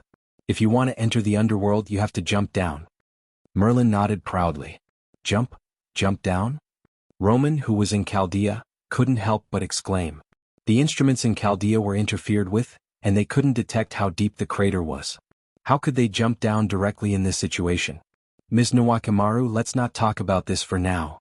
Matthew sighed helplessly. Merlin, what are you so proud of? Gadotsi looked at Merlin with contempt. Nuwakamaru put her thin green into the scabbard and also sighed. Right now, we can only wait for the Uruk's reinforcements to arrive before making a decision. There are only a few of us and we can't enter the underworld. Nyo Ruwan was, after all, a former general. Before he could determine whether Wuming, Ishtar, and the others needed reinforcements, he could not act on impulse. But, Mr. Merlin, if we take this opportunity to support the senior Villo, can we take down the goddess of the underworld in one fell swoop? Matthew had a bold idea. Yes, if we support Assassin, maybe we can take down the goddess of the underworld in one fell swoop, and then we can focus on the goddess of Warcraft. Thinking of this, Gadotsi excitedly pulled Matthew's hand and prepared to go to the underworld with Matthew. Wasn't it just jumping down? Previously, when they came to this singularity, they had also experienced the experience of falling from a high altitude. It was a new experience after all. However, Merlin blocked their way with his staff. It's not that easy. You two listen to me first. Merlin denied Gadotsi's suggestion. The underworld is full of death energy, and ordinary people can't stay there for a long time. Even if you wear a special magic dress, you can only stay there for a short period of time. Besides, Nuwakamaru and I can't help. At most, we'll be a burden to the Villo. He already has Ishtar, and we don't need to send a few more burdens to burden him. Merlin became serious. Legend has it that in the underworld of the Mesopotamia, the goddess of the underworld, Ereshkigal, is the ruler of everything in the underworld. Any god in the underworld will be restricted by the underworld, and their divinity will be suppressed, making them powerless. Without divinity, they probably won't be weakened or suppressed, but if they aren't alive, I'm afraid they won't be able to exert their power. This was the opinion of Roman, who had urgently obtained information about the goddess of the underworld, Ereshkigal. That was why Merlin said that he couldn't help. Wait a minute? Won't Ishtar and Assassin be in danger? Gadotsi was a little panicked.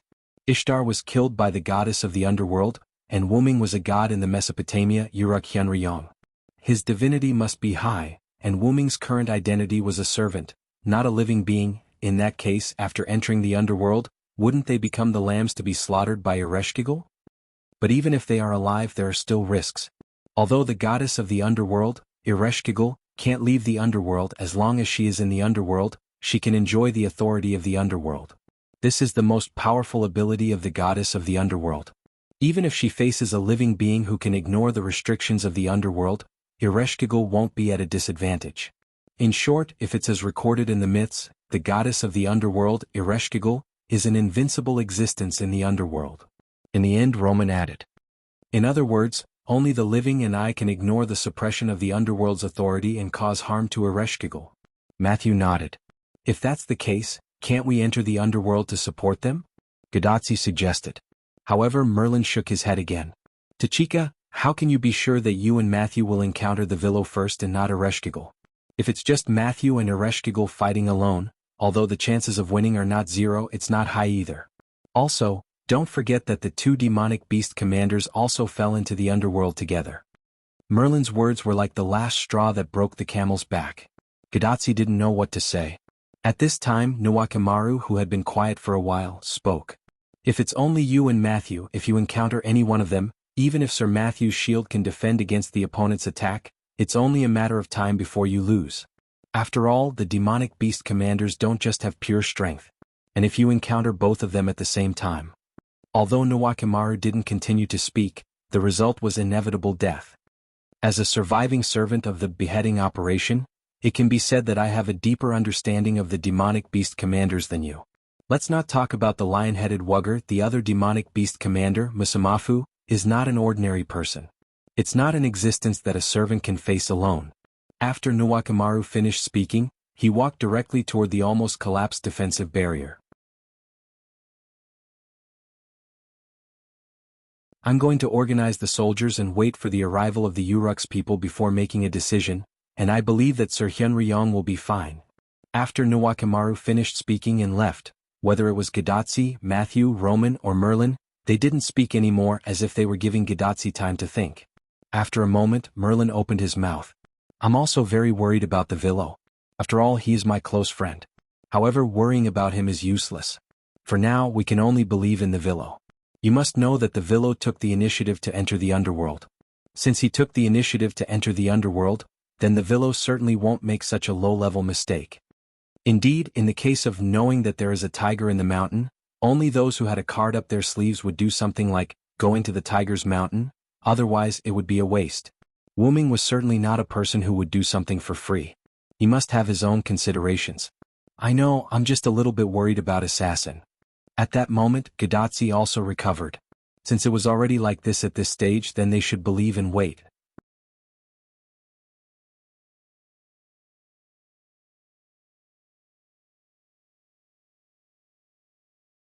Chapter 923. Deep Underground in the Underworld. After Ishtar's noble phantasm caused the earth to shake, the entrance to the underworld was opened. Wu-Ming brought Ishtar into the underworld. When they arrived at a path that looked like a stone bridge, Wu-Ming let go of Ishtar's ankle and took a deep breath. As expected, the place is filled with the aura of death. Not only that, it was dark everywhere. Along the way there were one or two cages that looked like spears with a floating blue flame. The entire underworld was filled with darkness and faint blue light. Ouch, ouch, ouch. Ishtar was lying there in pain. She struggled to get up and held her head as if she was having a headache. After Ishtar was brought into the underworld by Wu-Ming in a rather rough way, she had bumped into many things along the way. Ishtar's head was the most injured. When Wu-Ming let go of Ishtar, Ishtar's head hit the ground first. As expected, I shouldn't have trusted your perverted character. Ishtar rubbed her head as she stared at Wu-Ming fiercely. As Wu-Ming used to deal with Ishtar, he knew her very well. Not only that, Ishtar also had to deal with Wu-Ming. Indirectly, Ishtar also had a good understanding of Wu-Ming. Ishtar already knew that this guy was a perverted person. Now, Ishtar had a deeper impression of Wu-Ming's perverted interests. Ah, you despicable guy.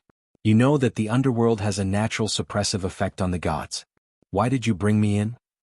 Ishtar walked up to Wu-Ming in a threatening manner, his eyes ferocious as he vented his grievances. Because we need to chase after the magical beast commander. Wu-Ming naturally turned his head, spread his hands, and shrugged his shoulders with a helpless look. But why did you drag me in? Why don't you just come in yourself? Ishtar hugged her head with both hands. Her eyes were empty as if she was in the depths of hell. Although the underworld was hell to Ishtar in a way, cough cough, I'm not feeling too well. Maybe it's because of the death aura in the underworld. That's all. I'm leaving now. You can deal with the matter of the beast commander yourself. To put it bluntly, Ishtar wanted to escape. However, Wu-Ming would not let Ishtar escape. Ishtar, help me kill the commander of the magical beasts and investigate the situation of the goddess of the underworld, Ereshkigal. Buzz, Ishtar's body glowed with a red light as if she was under a command spell. That was the embodiment of the coercive power of the dependent contract. Yes. Yes. Ishtar, who was about to turn around and leave, turned around and answered with difficulty. Ah. Damn you, Hyunryong. After that, Ishtar knelt on the ground with her hands on the ground and let out a sorrowful cry that moved even the underworld. Wu-Ming's command from the dependent incarnation was different from the command spell. The command spell's command would be resisted to varying degrees depending on the details, the magic power of the servant, and other factors. The longer the command spell was delayed, the effect of the command spell would gradually weaken. Although the effect of the command spell could not completely disappear, in the end, the servant would be able to control the command spell to the extent that it would not affect them. However, Wu-Ming's command came from the dependent incarnation. Wu-Ming's ability to control his dependent was absolute. However, because Wu-Ming and Ishtar signed a contract related to the magical beasts, Wu-Ming could only use the magical beasts as the main command to forcibly control Ishtar. Under the influence of Wu-Ming's command, the current Ishtar had no way to leave the underworld. Only by completing the command issued by Wu-Ming, Ishtar could leave the underworld. Although it was somewhat inconvenient to use the command related to the magical beasts to control Ishtar, there was no other way. The existence of Wu-Ming's dependent was basically voluntary. Only Ishtar was tricked by Wu-Ming to sign a temporary contract. That was to say, the contract between the two would be completely lifted after the magical beasts were eliminated and the goddess of magical beasts was defeated. It was basically impossible to make Ishtar sign a contract with Wu-Ming from the bottom of her heart. If it was really possible to make Ishtar obediently sign a dependent contract from the bottom of her heart, then Ishtar would not be so naughty before. Although Wu-Ming also considered setting a word trap to make Ishtar his dependent permanently, Wu-Ming considered that the disadvantages of making Ishtar his dependent outweighed the advantages, so Wu-Ming gave up on the idea. Although Ishtar was the mistress of the sky in Mesopotamia and was a rather powerful goddess, she was also a willful fool. If Wu-Ming really used a word game to trick Ishtar and make her his dependent, it would certainly solve the problem of Ishtar's willfulness once and for all. However, if Wu-Ming really did that, it would probably be enough for Wu-Ming to suffer. In the end, Wu-Ming would definitely end up tricking himself. Just the attributes of being a fool and a loser could make Wu-Ming suffer. Through the past, Wu-Ming was very sure of this. Let's go, Ishtar. We came to the underworld for business. After knocking Ishtar's head, Wu-Ming took the lead and walked along the road. Damn it, I didn't want to come to the underworld. You were the one who dragged me here? Ishtar was now feeling very wronged. Why am I so unlucky to meet this guy, Hyunryong? Godfather God, where are you? Your daughter is now suffering under Hyunryong. Come and save your daughter. Ishtar, who was clearly a goddess, prayed to God. It was enough to see that Wuming was driving Ishtar crazy. Your father once asked me to take good care of you, and now, I have a way to make you obedient. The way was of course referring to the dependent contract. Wuming turned around and looked at Ishtar, who was praying with her hands clasped together but was stunned by Wuming's words. I will teach you well during this time, stupid goddess Ishtar. In the end, Wuming gave Ishtar a rather pleasant smile, but this smile was like the smile of the devil in Ishtar's eyes. At this moment, before Ishtar could look forward to the cruel future, the roar of a magical beast came into their ears. Wuming and Ishtar looked at each other. Both of their eyes were full of solemnity. Immediately, Wuming ran directly in the direction of the roar of the magical beast, and Ishtar had no time to look forward to the cruel future, and directly followed Wuming's footsteps. No matter what, dealing with the magical beast was the most important thing at the moment.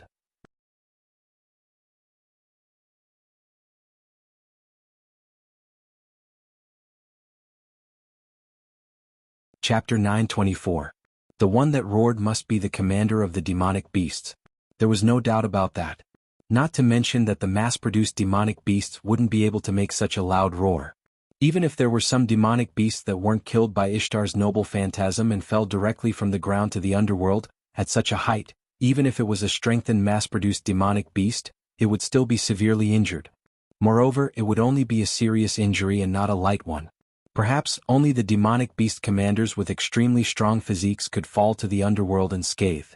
Then, what did the uninjured magical beast commander encounter that caused him to let out such a bluffing roar filled with shock and panic?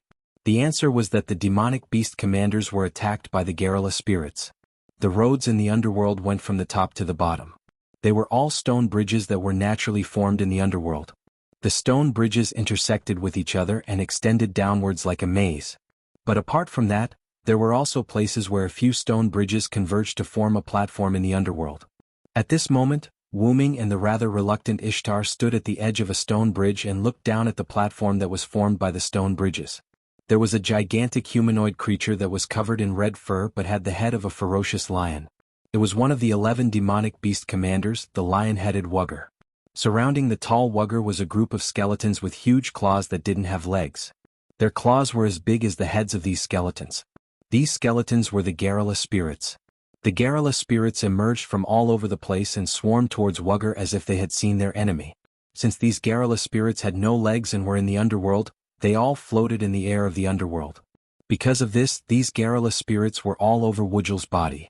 His head, back, legs, claws, and even the mane on his neck were all firmly grasped by the Garrula spirits with their giant claws.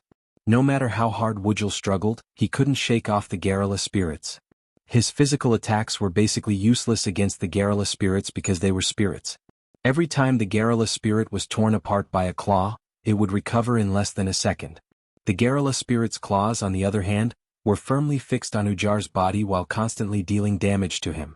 Claw marks appeared on Mount Wujul, and traces of blood appeared on Wujul's body, attracting even more Garrula spirits to swarm him. It had to be said that the demon commander's physique was truly tyrannical. If it were a servant, perhaps their spirit base would have already been forced to retreat after withstanding so many Garrula spirits' attacks. However, Wujur was still as lively as ever.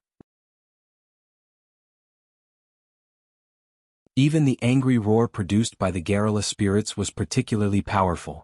The demon commander's physique is extremely strong, but it is precisely because of this that they appear to be in a predicament when facing spirits without a physical body. Like a commentator, Wuming said lightly, and Ishtar heard it clearly. However, Ishtar didn't care about it. But this is a demon commander that is comparable to the Father God. The implication was that only those ordinary mass-produced demons lacked the means to deal with spirits.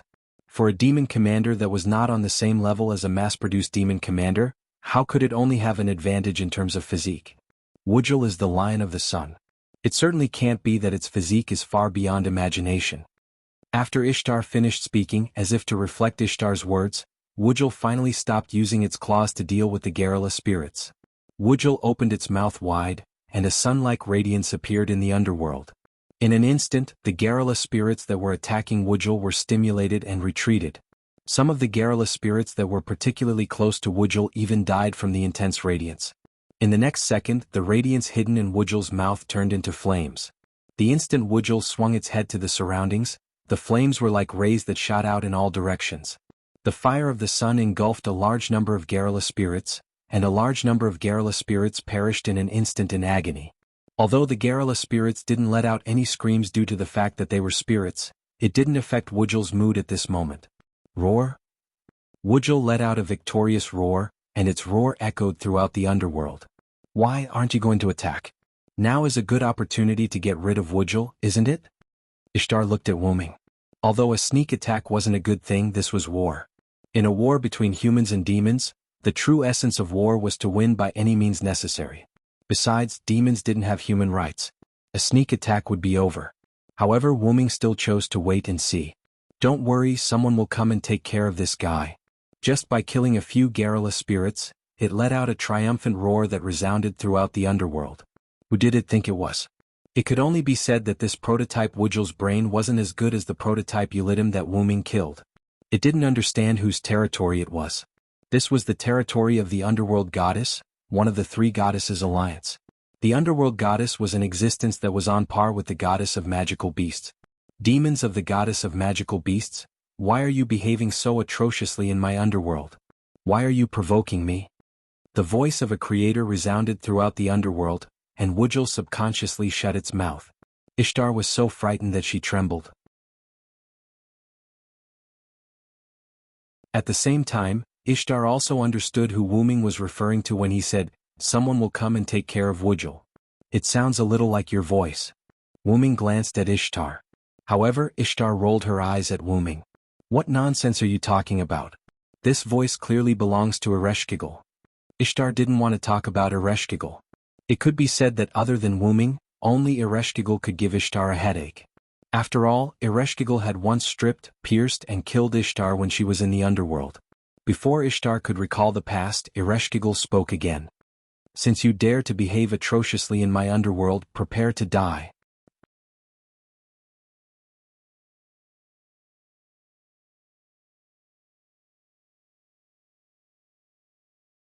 Chapter 925.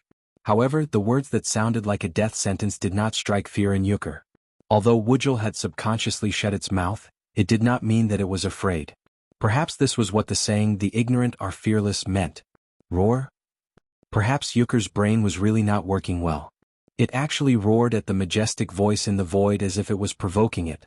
Is it crazy? Wuming, who could understand the language of the monsters, naturally knew what Yukur was doing.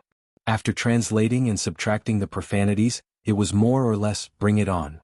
But Amir Yukur actually dared to challenge the goddess of the underworld alone? Both Wuming and Ishtar knew that Yukur would die without a doubt. As expected, after Wuxia let out a roar, black and gray stone pillars rose from the ground at irregular angles, as if they were dead. They firmly restrained Wuxia's limbs. Although the sudden restriction gave Wuxia a fright, he did not show any signs of panic or any other emotions. Wuxia actually used brute force to break the rock pillar into pieces. Roar? Yukur stomped on the rock pillars until they were crushed under its feet. Then it let out another roar of victory. This guy is definitely done for. Ishtar could not bear to look at the scene in front of him. To provoke Ereshkigal in such a manner, if the original Yugur was supposed to die, then perhaps even its soul would be shattered by Ereshkigal. As the other half of Ereshkigal and Ishtar's trip to the underworld, Ishtar understood Ereshkigal quite well. After Wugal let out what he thought was a victorious roar, but it was actually a declaration before his death. More rock pillars rose from the ground and restrained Wugal's body and limbs. However, after being restrained once again, Wugal was still about to use his brute force to break free. At that moment, the rock pillars instantly exploded and were replaced by spears of light. At the same time, they replaced the rock pillars to restrain Wugal's body even more. That's Ereshkigal's spear. Ishtar frowned at the scene as if she recalled something bad. However, the light spears were no different from the rock pillars to Yukur. It was just a matter of whether they looked good or not. However, just as Wuxia was about to use the brute strength his mother had bestowed upon him to break free from the spears of light, a large number of new spears of light instantly appeared on the spears of light. They pierced into Wuxia's flesh, causing him to cry out in pain. Roar, roar, roar. The light spears didn't miss a single part of Yuker's body. From top to bottom, head, neck, shoulders, chest, back, waist, abdomen, legs, knees, arms and joints, they didn't miss a single spot. And because they pierced into Yuker's limbs, waist and abdomen, Yuker's brute force was sealed and he couldn't use it anymore. I didn't expect Yuker to be able to withstand this attack. From Ishtar's point of view, being pierced by these light spears in the underworld was basically equivalent to death. But Yuker relied on the strength of his body to prevent all the light spears from piercing into his body. I have to say, I really can't underestimate a magical beast commander. Ishtar's expression turned grave. She finally understood how powerful a magical beast commander was. If she were in Wuxia's shoes, her spirit base wouldn't be able to withstand these spears of light without any defenses. She would have been pierced in an instant. It could only be said that one of the magical beast commanders, the original Wugal, was not very smart. Otherwise, with such a powerful physique, it would have been able to escape from the underworld before Eleshki Galil made his move. But this Yuker was like a stubborn donkey. He didn't have the slightest intention to beg for mercy or repent. Instead, he opened his mouth and condensed the light of the sun again. Yuker's eyes were filled with the desire to kill and take revenge. How could this guy still want revenge in such a situation? Did he become arrogant because he didn't die time and time again? Or was Yuker really that confident in himself? Wuming felt that it was the former. No, this wasn't a problem of arrogance or confidence. To be more precise, it should be a problem with Yuker's brain. In the legends, it was described that Tiamat's son, Kingu, led the magical beast to fight against the gods. The reason why Kingu led the magical beast was probably because the magical beasts sired by Tiamat weren't intelligent enough. Wu Ming guessed that the reason why the demonic beasts lost was probably because there was a problem with their IQ. This might be the price to pay for obtaining great power. Tiamat's 11 sons are probably lacking in intelligence. Wu Ming shook his head regretfully. But then, for some reason, Wu Ming's nose suddenly itched and he looked like he was about to sneeze. This gave Ishtar a fright. She hurriedly slapped Wu Ming's mouth. Wu Ming stared at Ishtar. His eyes conveyed the meaning of "you've got guts." But Ishtar stared back at Wu Ming. "Don't drop the ball at this time." Ishtar looked at Wu Ming with a dissatisfied expression. Just as Wu Ming was about to have a problem, Wu Jia also had a problem. In the next second, a Garrula spirit that was several times larger than the other Garrula spirits and about the same size as Yuker appeared above Yuker. This Garrula spirit held a huge, slender spear of light and slowly raised it high. The Garrula spirit, who issued the majestic voice of Ereshki Gal, was like the Grim Reaper who granted equal death to the people of the world. It raised its spear of light high up in the air and thrust it at Yuker. At this moment, Yuker finally sensed danger. If the spear of light pierced him from above, he would not be able to survive. As for whether he could pierce through its skull, Wuxia didn't have the slightest confidence this time, because Wuxia recognized that the huge Garrula spirit above its head was actually the goddess of the underworld herself. The spear of light in her hand was a genuine artifact that far surpassed the toughness of a magical beast's body. Roar! A beastly howl came from Yuker's mouth. It seemed that Yuker had sensed that true death was approaching. Puchi.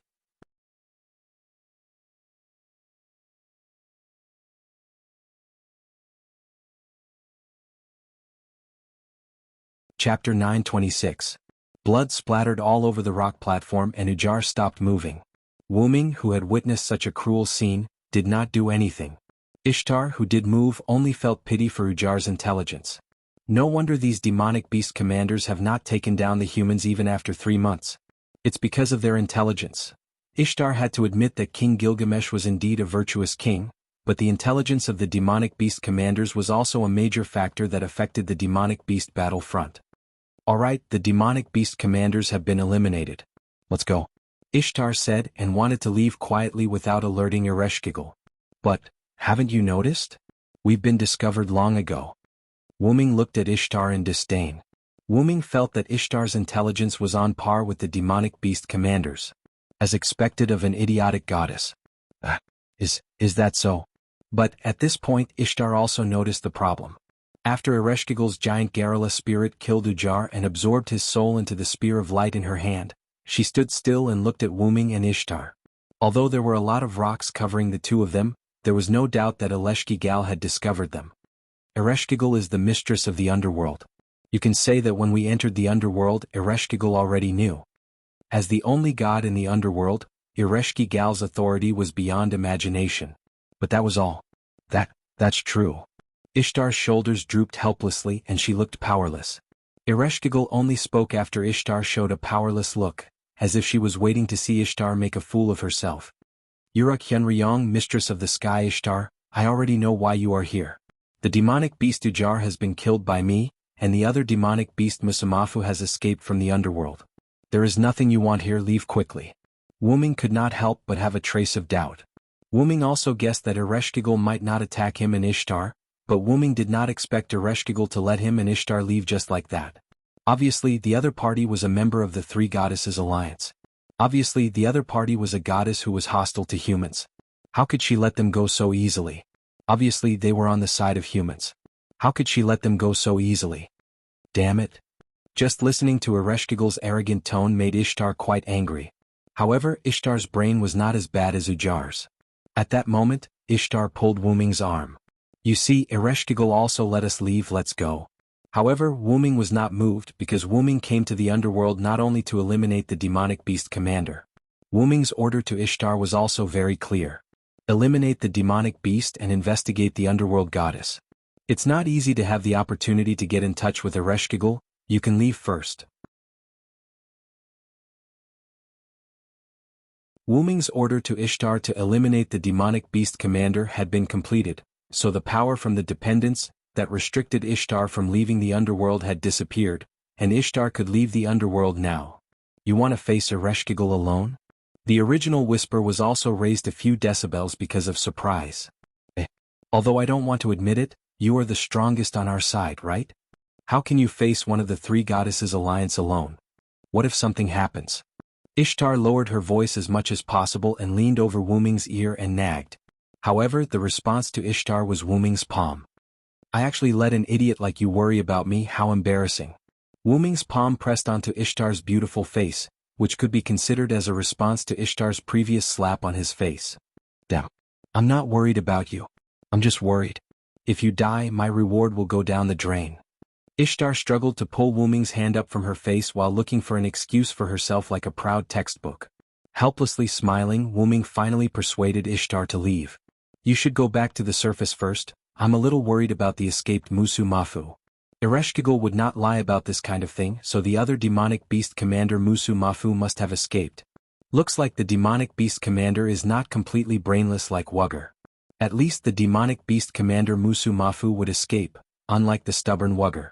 In the end, Ishtar also compromised. I know, you be careful. After Ishtar finished speaking, she summoned the heavenly ship's horse Anna, placed her hand on the horse Anna, and Ishtar slowly rose. No matter what, since Ereshkigal is willing to let us leave, it probably means that she doesn't have any ill intentions towards us. However, when she said this, Ishtar felt awkward. How could Ereshkigal not have any ill intentions towards her? In short, you should be careful with your words, there shouldn't be any danger. You are the god that Enkidu once believed in, even if it's because of Enkidu who treated Ereshkigal with respect, she will still let you go. I know you should leave quickly, I am your senior in terms of seniority, how can a junior instruct a senior? You, on the other hand, don't be ambushed by another demonic beast commander when you pass through the exit that connects the underworld to the surface. Musu Mafu must have escaped from the entrance to the underworld, which was the collapsed ground that Ishtar blasted open. It was impossible for it to escape from other places. I know? What a hateful guy, nagging like an old man. So what if you are my senior? Ishtar turned her head and left angrily. Old man. Wuming subconsciously touched his chin. Although he looked young and was definitely much younger than Ishtar, he was someone who was on the same level as Ishtar's father, the main god of Sumer, and in short, he would definitely take advantage of Ishtar. What else do you want, Uruk Hyunryong? The conversation between Wuming and Ishtar was actually being monitored by Ereshkigal. Although she was still speechless towards Ishtar, Ereshkigal was more concerned about why Wuming was looking for her. Ereshkigal knew that the reason Wuming was looking for her was definitely not as simple as the reason that Wuming used to brush off Ishtar. Ereshkigal, Enkidu's tomb is still there, right?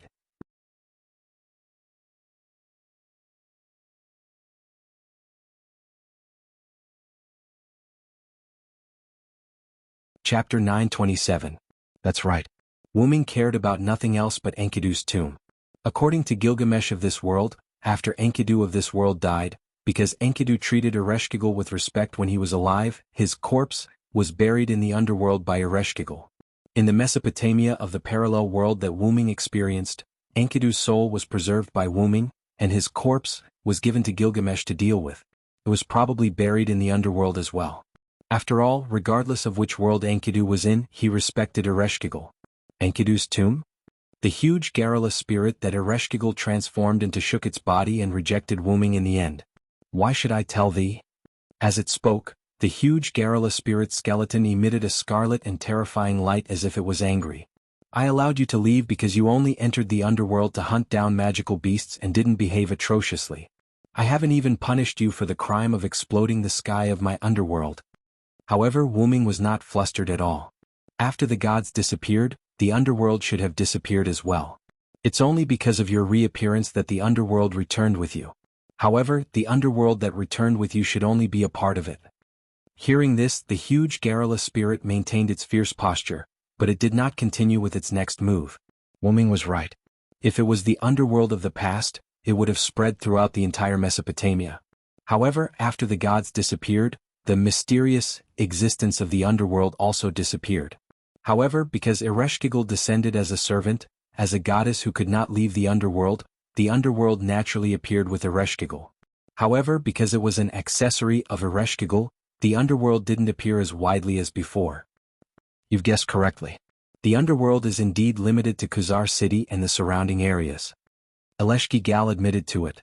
Coincidentally, Khazar City was located in the northwest of Uruk. It was near the place where Ishtar had blown up half of the plains with her relic. That was why the underground of that place was connected to the underworld. And seeing Ereshkigal admit it, Wuming also gave an answer to this problem. If that's the case, you can move the underworld. That way, the entrance that was blasted open will no longer be an entrance. It will just be an ordinary hole. If it was only a part of the underworld, Ereshkigal could move it with her authority. Although the process might be slow and long, Ereshkigal could do it. Why should I choose to give in? The gigantic garrulous spirit that represented Ereshkigal was a little annoyed. Wasn't it the same as asking Ereshkigal to move a part of the underworld that came with her? Wasn't it the same as asking Ereshkigal to show that she couldn't defeat it?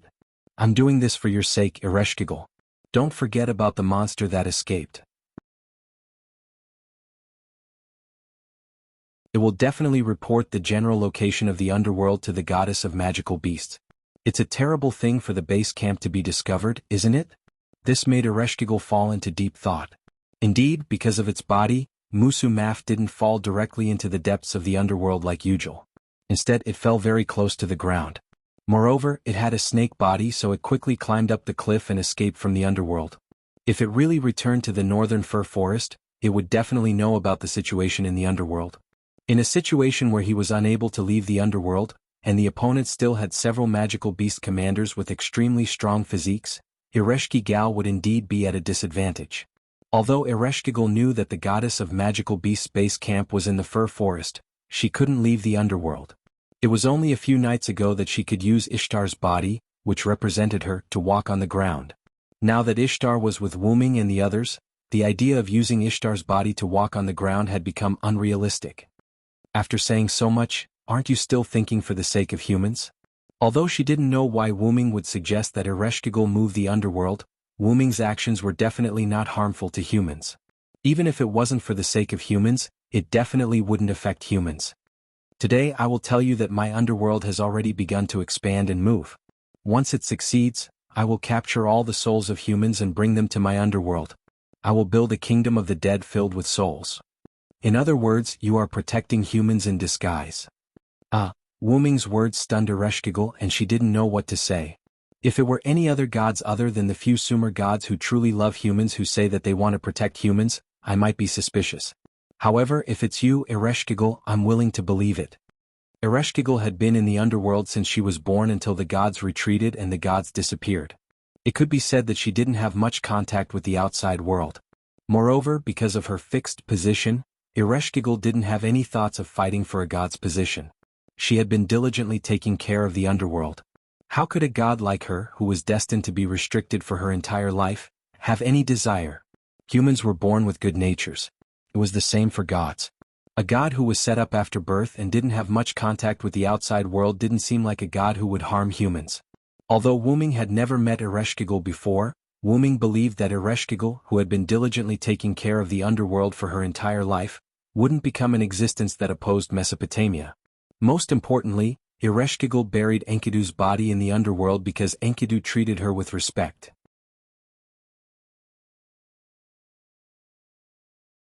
A god who could make Enkidu treat her with respect couldn't possibly be an evil god, right? What are you saying? The huge garrulous spirit's tone suddenly changed. This made Wuming jump and he froze on the spot. This voice was almost exactly the same as Ishtar's. However, there was a shyness in this voice that Ishtar didn't have. Ereshkigal, who realized that something was wrong, immediately adjusted herself. Ahem. Anyway, my underworld will be decided by me. I will send the garrulous spirit and thou to guide the way. Once you're done inspecting Enkidu's tomb, leave immediately. As soon as she finished speaking, the huge garrulous spirit turned into a blood-red liquid and melted into the rocks of the underworld, disappearing. You're tuning in to the Han Li's Wuxia Adventures YouTube channel. We're so grateful for your support and don't forget to subscribe to join us on this incredible journey through captivating stories. Your generosity through donations truly makes a world of difference, as it's the primary source of revenue that allows me to expand and enhance this channel for you. Thank you from the bottom of my heart for being a part of this adventure.